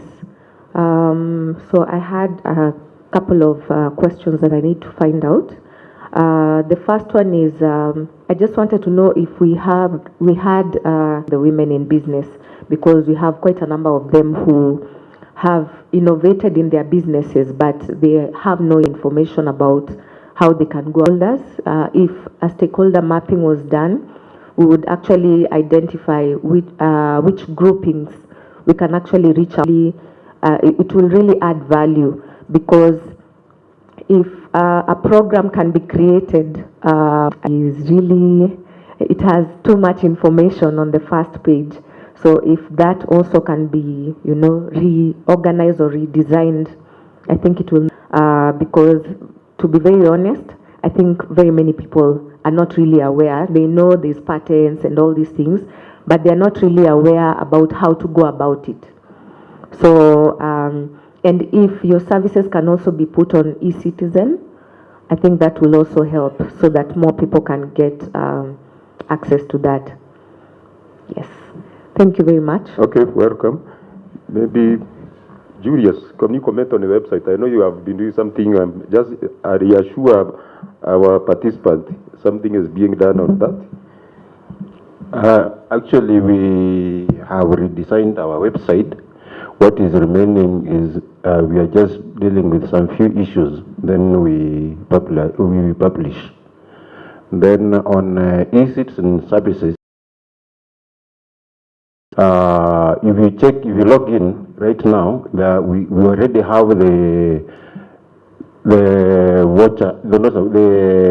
invoice generation system, although it has not yet started working. They are finalizing, and I think the system might be ready even by today evening or tomorrow. Then we do the test. After that is when we will allow the clients to use. That one, Julius, I can attest. I accessed it. Actually, the services are there on eCitizen. Partnerships, Bwana Nyakundi, what are you planning? What was the question? Because as far as I'm concerned, we have partners. We are partnered with so many institutions. Like we have the innovation ecosystem in Kenya. We work with NACOSTI, we work with Kenya, we work with this research fund in trainings, not in terms of finance. Okay. In trainings, we partner with so many institutions. We don't do it alone. Like when we do the SMEs training, we invite KEPS, KEPS for standards, KEPS for value addition. We invite also KIPI for financing. We don't work alone. We still have partners that we work with. Unless you want us to enlarge the list. What is the structure of that? Maybe. Okay, Women in Business is an association. Okay. Yeah, I think what I can say, a number of our institutions, including Women in Business, actually we have an MOU with them. So we have been trying to develop MOUs so that we can work with them in a structured way. And as you can see, our board has also representation from the Juakali sector. Actually, we have an MOU with the Juakali, the Kenya National Federation of Juakali Associations, despite them having the border, but we have signed an MOU with the federation. So we are also doing structured way of engaging them. So, you are okay? And so many groups of SMEs in Kenya. So unless they write to us, we might not know that they are in existence. We have been, those who invite us, we attend. We have been to Pusia for Maraj products. We have been to Bishori rice. We have trained those groups, and we are still waiting to be invited by any group that needs to be trained. So we go by invitation, because we cannot say we are only here. People will say we are biased. Trained any group that needs to be trained, can you tell us? We're working with the Musea also.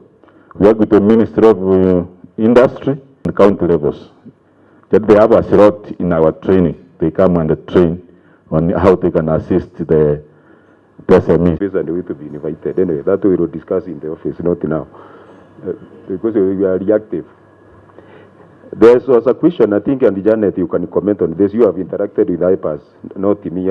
I know this that I have also asked this question. If I come to KIPI, can I get the numbers disaggregated as Madam is asking in terms of gender? This for SMEs, blah blah blah blah blah. That is for information purposes. Okay. Thank you. And before I answer that one, I want to answer about the KIPI partnering, the issue of stakeholders mapping. I think it's good that you have brought it up, and I think it's something we are going to take it up. You should just, I think, should be one of the, it should be the implementation matrix, because you cannot just work with stakeholders whom they are everywhere. And because if we take the mapping, we'll be able to know who are the, the umbrella body, so that we can, from there, they can be able to direct us. I think it's good that you have brought that one up, and I think we are going to take it, to give it a serious thought. Now, when it goes to data on application in terms of women or SMEs, one, our documents are quite old. That's why they have been proposed to be amended, so that we include some of those things. Because we did amend the applications forms for trademark last year, and now is when we were able to include either some a female or a male applicant, or it's a corporate. So when I looked at the patterns, they have not yet done it. So we just assume, what we just do is we assume all the applications are from Kenya SMEs, unless you are a well-known company. We just assume in patterns, if the application is from Kenya, we assume it's an SME, and then from there now we can check if it's an individual person, a female or a male. That's the way we just do. But the one you can just give a command and it generates the data from the iPads, we have not yet done. So we are still here to do several things. I think that will be also another issue to note, so that when we are amending, that one is in our PC this year, when we are amending our regulations and the forms, then they will be included in those are the area to check in. Thank you. Thank you very much, Janet. Any other? Yes. Pick the microphone, please. My name is Annette from Cambridge. Thank you for this. I have two concerns. There's someone online who commented and said that they sent a request and they are yet to get a response. Mr. Nyakundi, you responded and said that you have quite a lot to do, and you've scheduled them, I don't know, I think in the next quarter. But I think what the person expected is from the challenges that you stated, one was the staffing issues. I'm sure that brought too much, he doesn't deliver. I've just remembered I was in a group where I saw a discussion, someone asked whether there's anyone who has a contact from KIPI, and someone commented and said, oh, their lines go unanswered and all that. So really, I think as an institution, you need to up customer service, first to correct that time that you were under pressure, and you even need to have a way of monitoring, evaluate how you're doing in terms of service, to drop the old-time narrative of, the calls will not be answered, the emails will not be responded to, have a whole framework that advises on customer satisfaction to bring it, to give the confidence.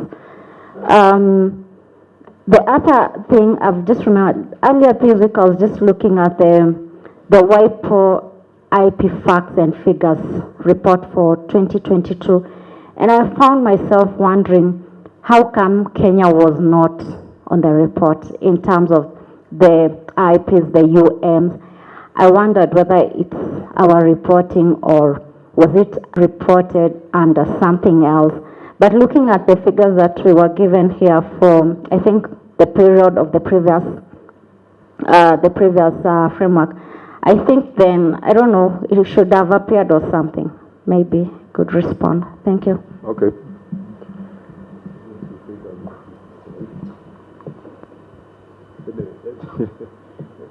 Something. Good madam, you have raised that issue of customer focus. And remember, I'm shocked, it is one of our core values.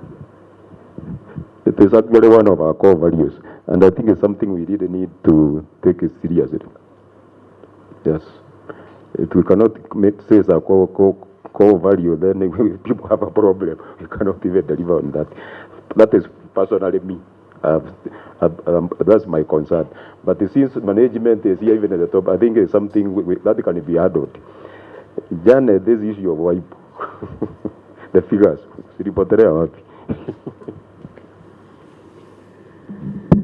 Actually, we do send, because they always request for figures every year, we do send. So I believe our figures may be too low compared with other countries like US, Japan, China. So it's put under either others or under Africa. That's what I noted. Yes, they may not be appearing as Kenya because they are quite low, knowing that we are 53 countries who are members of WIPO. Yes, but actually the truth is, when you come to Africa, we are not doing badly, especially when you go and check on the Innovation Index report. You find that Kenya is either number 2 or 3. I think last time it was number 2. But the figures, our figures, we still need to up them. And then there is also the issue of our website, which has not been updated. So, Mavia, that is a task on you, and I think we are going to improve on that. I think he has answered that something is already happening.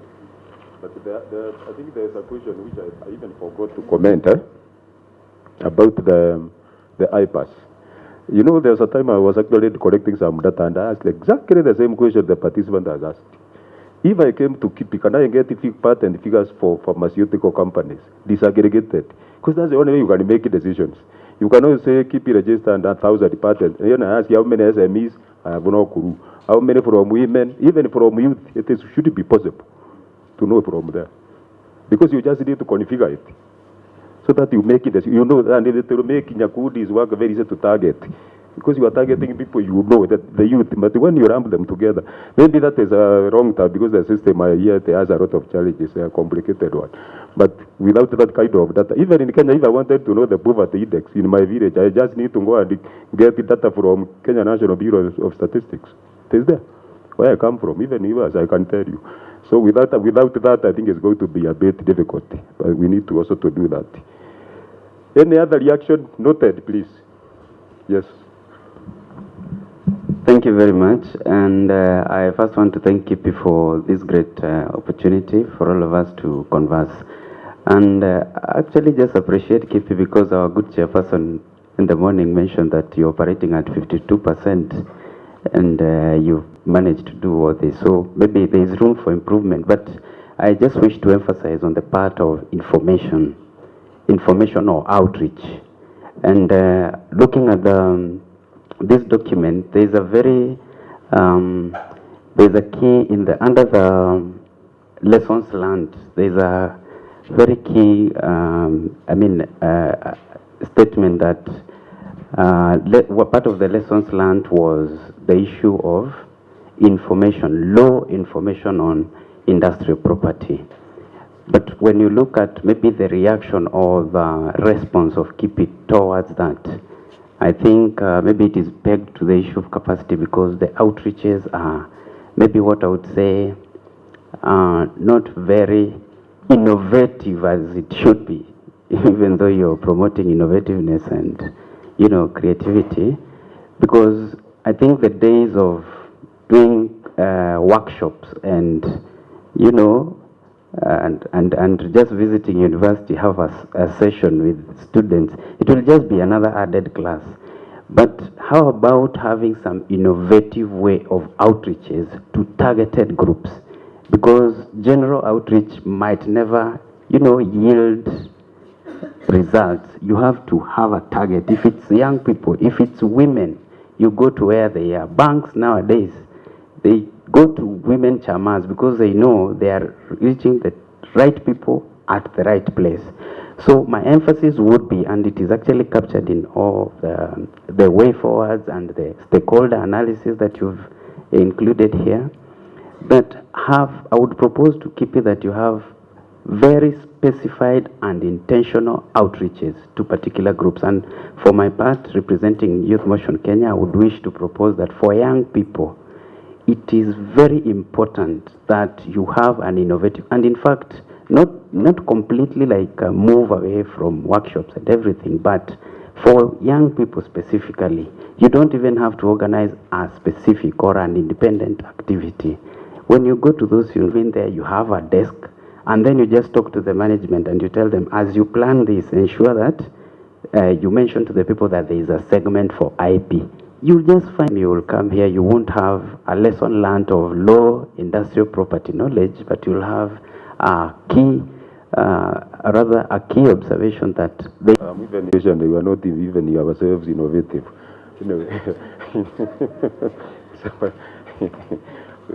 it's also part of our core values. The owners, agents, business people, or academicians. I hope we. Yes. Any other reaction?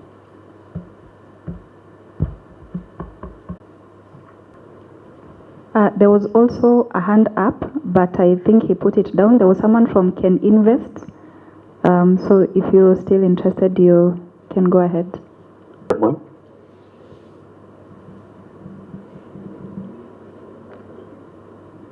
Okay, as we give the rest of the team a minute, so staffing, you're working at 50-something% capacity.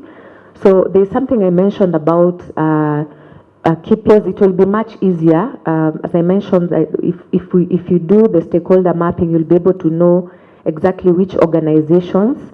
It will be much easier for them to be empowered, to be given this information so that they can disseminate it to their members. So I think that will be a good idea of, reducing on having you guys come to all the places and all the counties.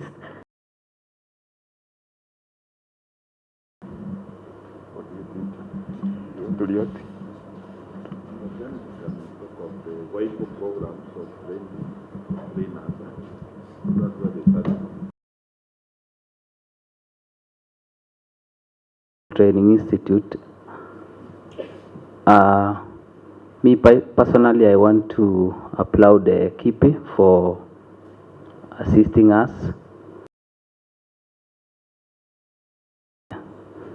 I have a question concerning, we have these people in the market. The one, the recognition of prior learning. I don't know if KIPI has have given them an opportunity so that, remember, most of these people in the market, these are the people who do practicals. I don't know if KIPI have given them an opportunity so that their projects can be patented. Thank you. Okay, noted. I think Janet wanted to answer something, but I think what the radio is asking, the participants asking is, since we don't have enough capacity, when don't we enable people outside there who can actually train and reach more people on your behalf? Your organizations are doing that. You can't. If you don't have staff, why don't you enable others to do the job for you? Not necessarily they don't have to be examiners. I think that is the idea here. Okay, thank you. Which actually maybe I think is not a bad one. Okay, thank you. And as we had already had in mind that we are going to have to revise our strategies on how to do the awareness, the outreach activities, I think that was one of the things we were actually discussed about, that to train the trainers. And I think already we had done a bit of it, because we, the TISC centers, we had already trained some of people who will train their own people, especially in the institutes, the big institutions like in the universities. So some areas we do not have to go unless you insist that we go. But on top of that, there are things which are very technical that it takes time. It will take you about 5 years to learn how to draft patent specification. So it will take time for anybody, even if you want to be a trainer or trainers, to be capable to develop a patent application. You know the specifications. Those ones for the university, some of the university people, we have assisted them even to cover those training outside the country. So we do have them, but not in a big way. But that was actually one we had discussed, and we had said that we are going to develop that strategies on how we are going to improve on our outreach activities, and that was one of the proposed ideas of the training of TOTs. Thank you. Maybe I can add something. We remember the strategy of expanding technical expertise. So when we get to the activities level, this could be one that will be introduced to enhance the current proposals. So thank you for that. I think there was a could ask the question. The one of now I don't understand, who are these prior learning? What is this prior learning to the market? I don't understand it. Maybe if somebody understands it better, maybe I can get it. I can answer. Unless Nyakundi, you have a way. I do not know them. Okay, I'm talking to the people in Juakali. For example, in Juakali, they have the skills, so they can prepare innovation, but theoretically they are not able. So how do you recognize such people? Maybe I can just add, the government recently approved a recognition of prior learning policy. So we can see to what extent KIPI's technical expertise will be plugged into that. But yeah, it's a good. I think it's under. Now I understand what it is. But actually, as you know, innovation has got no limit on who is the innovator. As long as you have come up with something which can solve problems in our society, it doesn't matter whether what you own. In fact, some of the innovations which have given a breakthrough in the world are actually done by people who have not even been in school. So we do not discriminate, but we also do train them. It's only that we have to use very simple language to train them. It's not easy but we do train them. But we train them in Kiswahili, so it's okay. We do not have any discrimination. Thank you. Are you satisfied? Maybe I could add something small about the prior learning. This is Dr. Reggie from Technical University of Kenya. There is the NITA, which is National Industrial Training Authority, that usually has formal packages for actually recognition of prior learning, especially for SMEs. We currently have ongoing projects whereby we are connecting our SMEs to NITA, where you can actually get your prior learning formally recognized in form of a certificate that you can then use if you want to proceed on to other learning or to get partners or to get funding. Thank you. Okay.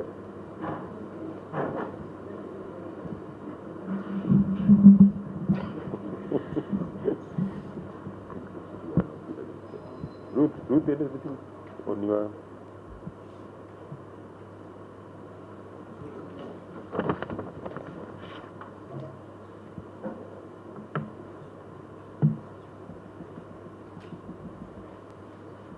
nothing else. Anybody else who has something you really want to comment on? Because it's 12:30. I don't know. My name is Tabitha Mushiri. I wanted to know the registration process and the timeline, because apparently I've been told to wait for 6 months for registration of a trademark. So I don't know. Maybe you can give us the breakdown of from registration, the timeline to. Okay, thank you for your question. It also depends on whether the formal check to see whether it has met all the requirements.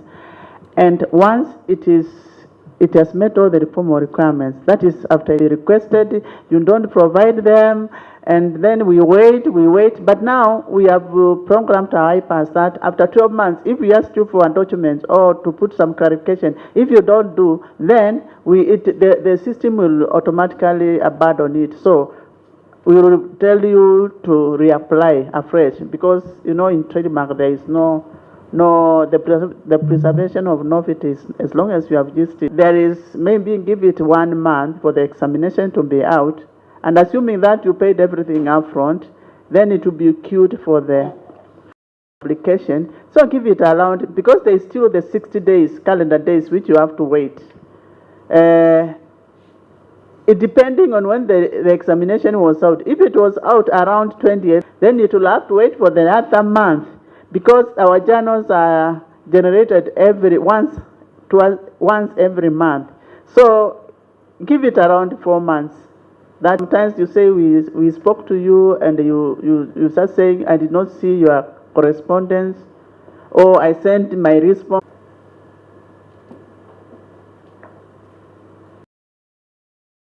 Thank you. Hello, everyone. On this same information and knowledge sector online, and majority of the things are being done digitally. So I feel like as much as we're talking about meeting them physically, there's a lot. And if I could be seeing this information like often, maybe in places that I enjoy, we takes it. And also maybe we can consider collaborating with thought leaders and people who hold like a specific amount of influence to about that. And that way the youth will start right, like in a rightful way. You first register your idea, then you go ahead and market it, because majority in the first place, and majority of the people who are facing that are youth, and majority of the people who are taking the ideas are established businesses you cannot even compete with. And in school, we are not taught about registering businesses, patents, and everything. So majority of these people do not have this information. And I feel like we can start right here at the phone, because in this room, everyone has one, and they will definitely check it at some point. So maybe we can start there in the platforms where majority of them are, and start educating them from there. Okay. Thank you. So you are saying we really need to look at our outreach strategy. I think they are listening. They have their work cut out. Okay, somebody? Oh, okay. I think before we go on, then maybe I can say something. Thank you for that. You said about collaborating with thought far hearing from. Yes, so that it will help.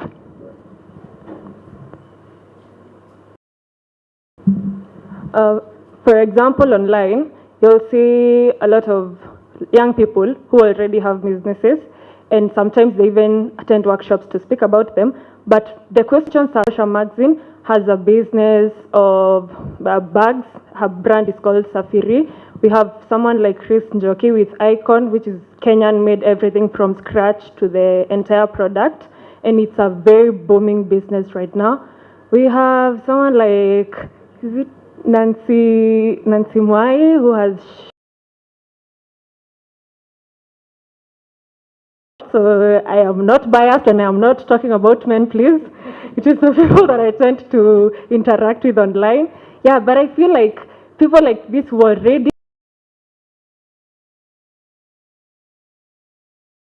like, yeah, identifying that, that's just an example of the people I have. But I can make like a list and then share with you guys. Yeah, because I interact with a lot of them, and maybe from there we can see how to youth. Thank you. Actually, thank you so much, because sometimes we do have awards, and there is always award for women entrepreneurs with an IP, like trademark or technology. And you know, sometimes we look for women, and sometimes we are even forced to rewind. So it's good that I think we have a working relationship with you if you deal with this. Okay. I'm not done with you. You have 50 minutes before I release you. Lunch will be served at 1:30. So we will. If I suppose to study, I look at you, ask questions. Yes.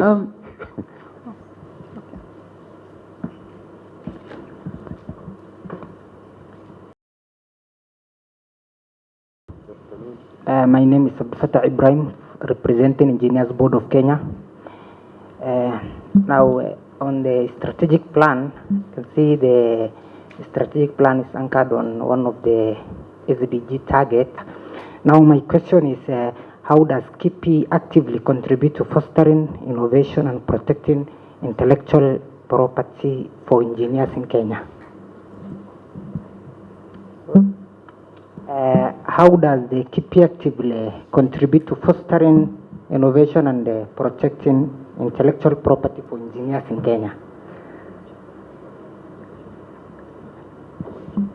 It's a very big sector in our duties. Actually, we even have almost 2 sections on engineers.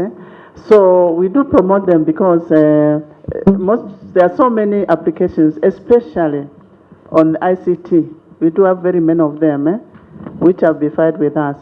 So we do work with them. We do work with those organizations like the Engineers Association of Kenya.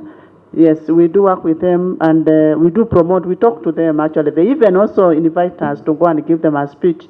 Even some of looking at their innovations. That's how we promote. They invite us in their seminars and their workshops, and we give them talks. And we also provide databases that are engineering-based technologies. So, you know, engineers are a very important sector in IP. Thank you.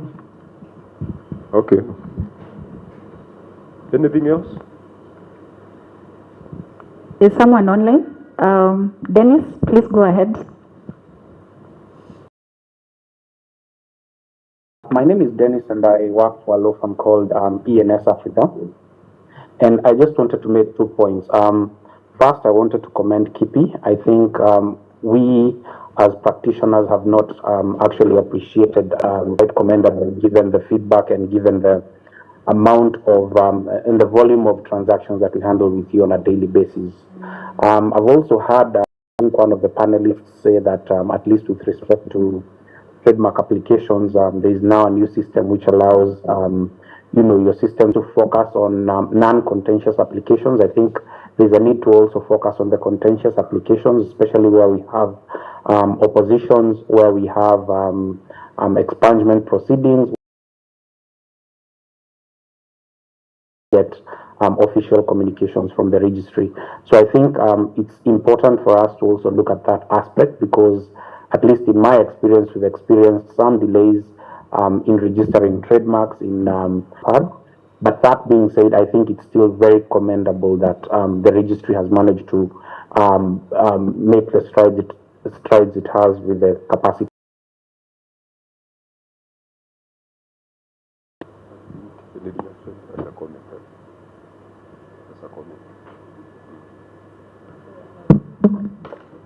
Yeah, thank you. Comment. We actually noted, even when the board was meeting, we noted that issue, and the board together with the management are working on it to improve that, to make sure that opposition. Thank you. There's one more from Chepkwony. There's a great challenge in the turnaround time in processing of registration. In some instances, applications may take up to 3 months before they are examined and examination reports issued. As an applicant, we have really changed the processes, and I think as we talk now, it even used to take more than a year or two, and if you check now the limit, the timelines which are taken are quite low. Some even take as short as 3 months, and everything is done. So yes, before we put everything online, in case you find your application is taking delays, taking more examination report or formality report, please just drop an email. You do not have to walk to KIPI. Just drop an email, and we usually personally follow where it has gotten stuck. What is the new way of communication? So just bear with us for now. We are intending to program the IPAS in a way that once a report is generated, it's automatically sent to the applicant through the emails or through the SMS, the phone, through SMS. So for now, just bear with us. For a long time, for the last 6 months, we have been trying to clean up the database, the trademark database, and it's coming to be through most likely beginning of March. Once that is through, then now we will embark on installing the online system. Thank you.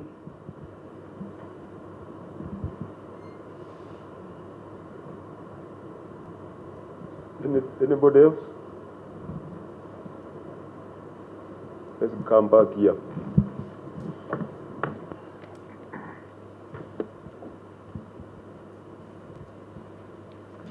Or you are satisfied?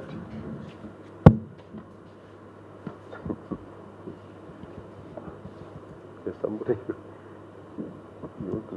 Yes, this is out of record. You see the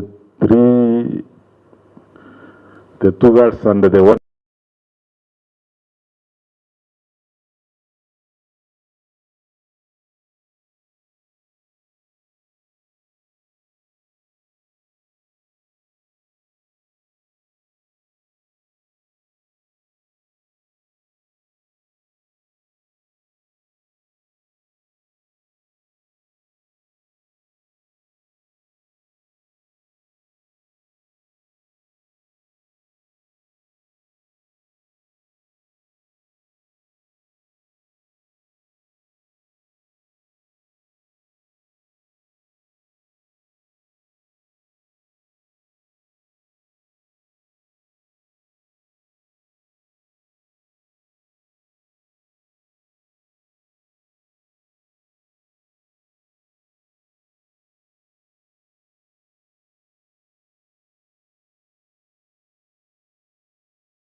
The government. Thank you. Oh, is it part of your strategy? Is that part of the activity in your strategy? The road show says these things I see people dancing on big lorries. Yes. Okay. Any other reaction? You see, Mr. Nyakundi, if that was in your strategy, now you could be talking. That is your execution, in your execution matrix. I want this. These are the resources I have identified. This, I need these people, resources.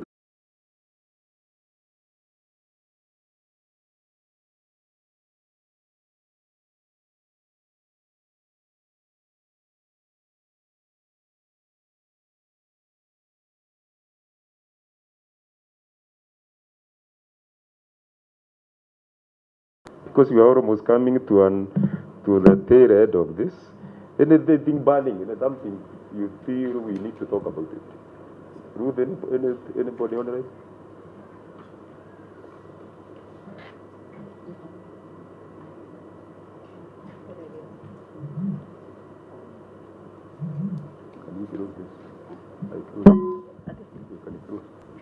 Okay, I just have some announcements on these submissions. For some who are not able to speak, whether online or through here, we give you up to Friday so that you can submit any comments and any suggestion. The team has agreed that they will hold it on until Friday, so that now and your suggestion will be incorporated if it makes a positive impact. Otherwise, thank you. Okay, Chair, I think the way it looks like we are done justice to this exercise.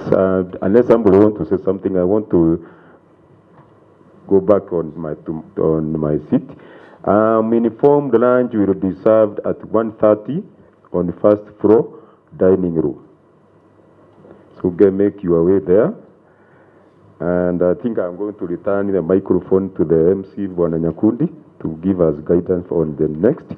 Thank you very much for all those insightful engagement. I think you also ran. You never stop running when you are 6 feet under. And I thank you all for coming. Thank you very much. Thank you, Mr. Ancheru. I would also... No, that's not a good one. For men, it's Nyayo style. Si mnajua Nyayo style? Most of it, no. Wanajua Nyayo style. Like 1, 2, 3. 1, 2, 3. Am I not readers in that one?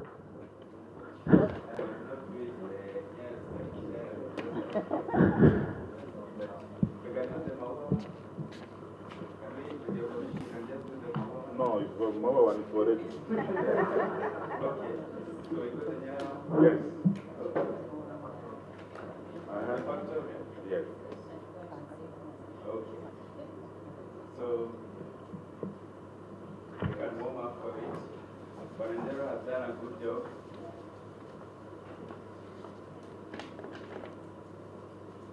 Alright, ready? 1, 2, 3.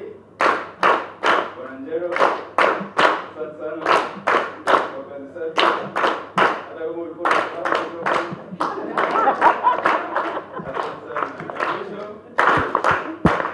Thank you so much. Thank you so much. We have come to the end of the day of our workshop, and we want to have some closing remarks and maybe the way forward. And therefore, closing remarks to come from one of our board members. Janet, am I in order? I don't want to be sacked after this. I want to invite one of the board members to come and give.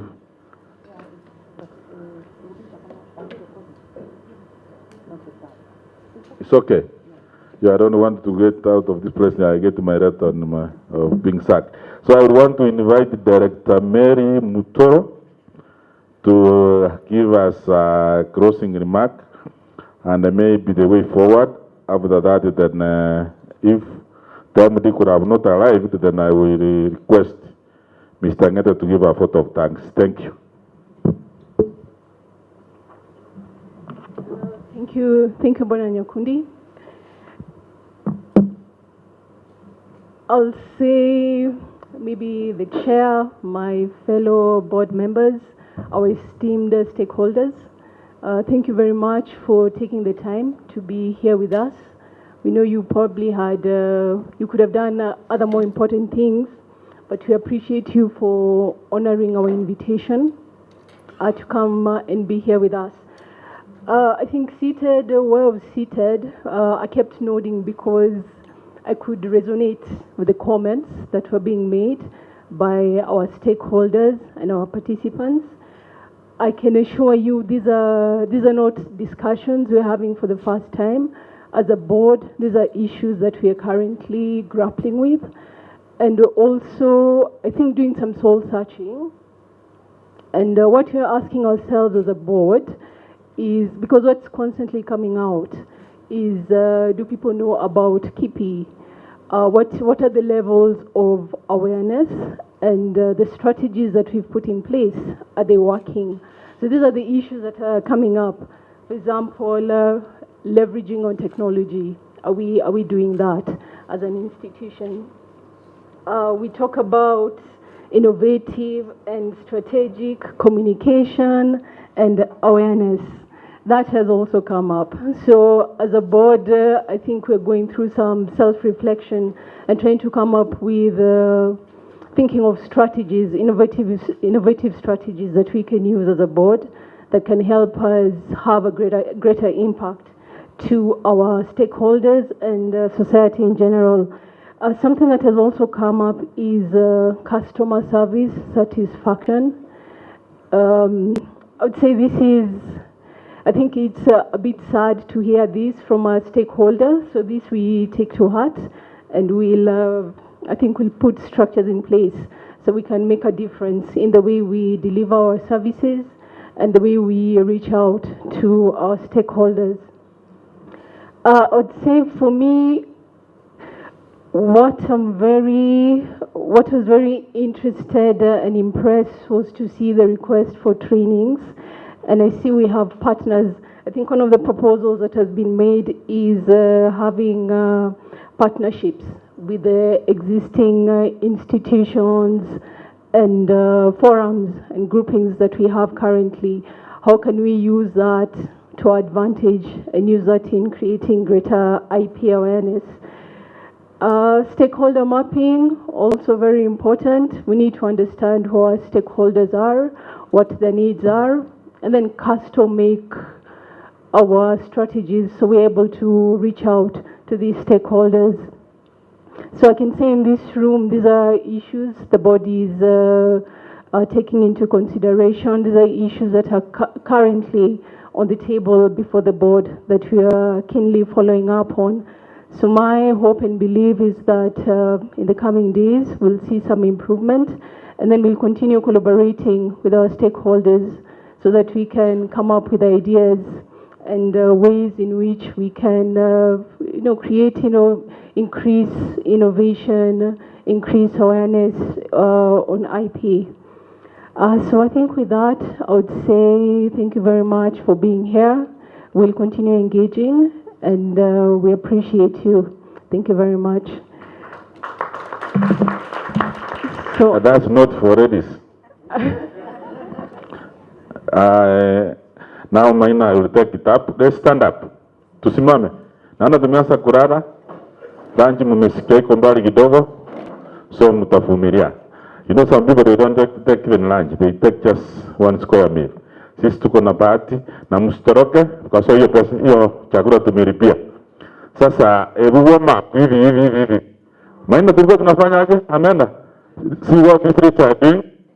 That's why we are directors. Angusha. Then nafanya angusha. Thank you so much. That's for you, Mary. May God bless you. I don't know whether I should coordinate it to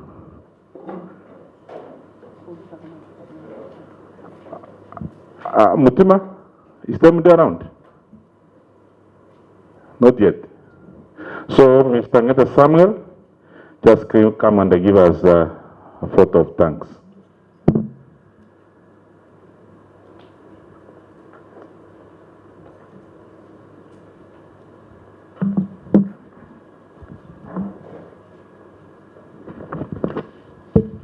Good afternoon.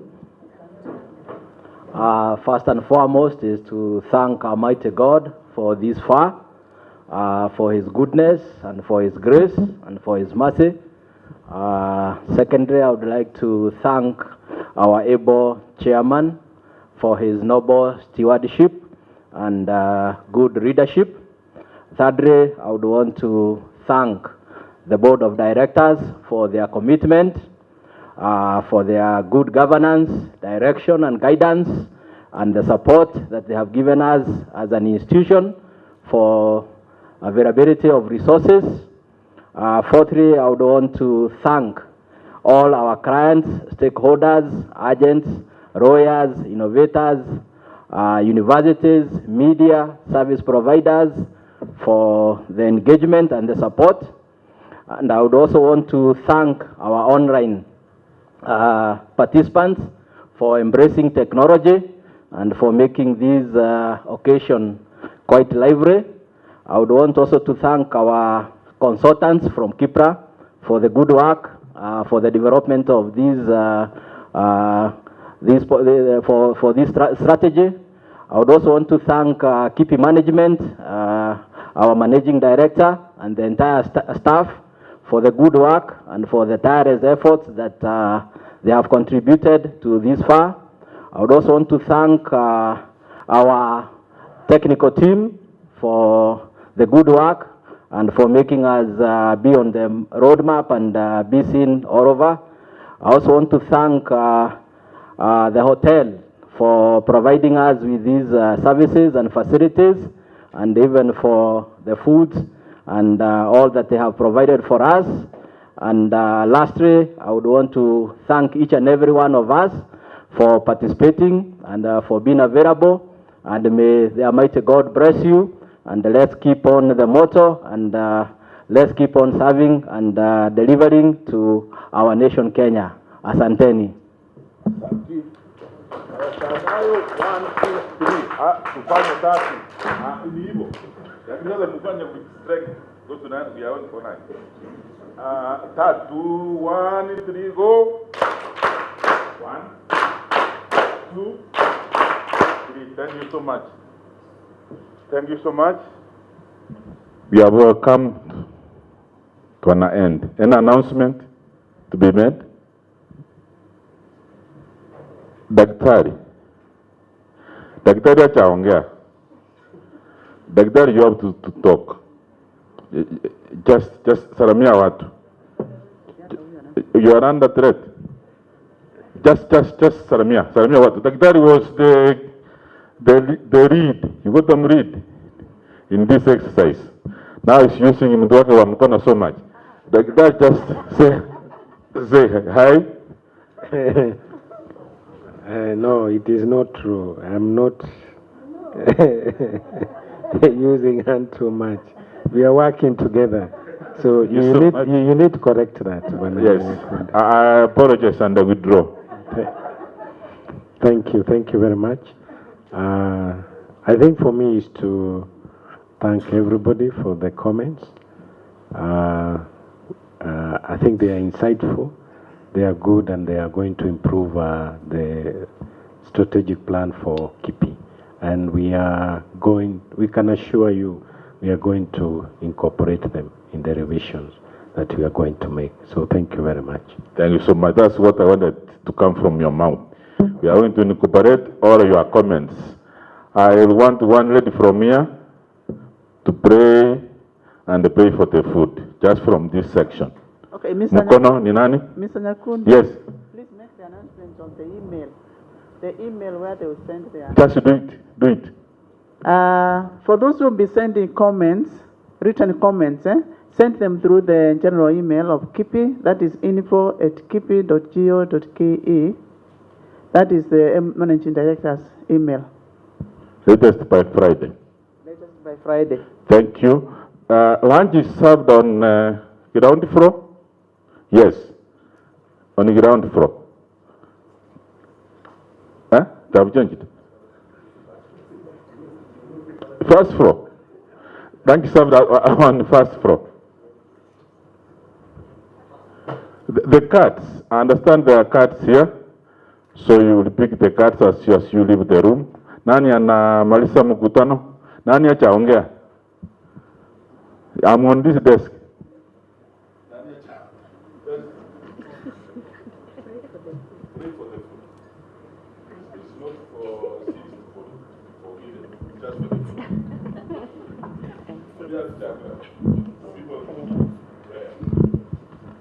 All right, let's pray.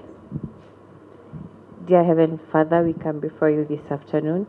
We want to thank you for your goodness. We want to thank you for your mercies. We want to thank you for this good sitting that we've discussed way forward for KIPI and for our organizations. As we break to our homes and businesses and to have a meal, Lord, may you bless it and make it healthy for our bodies. In Jesus' name I do pray and believe. Amen. Yeah. Thank you so much. So Amen. Baada ya maombi hakuna any other comment, so you're going to leave at your own leisure to first floor for our lunch. Thank you. Lakini hamjanipigia makofi mimi. Ikasi yote nimefanya neno. Good. Thank you. Tosha. Asante.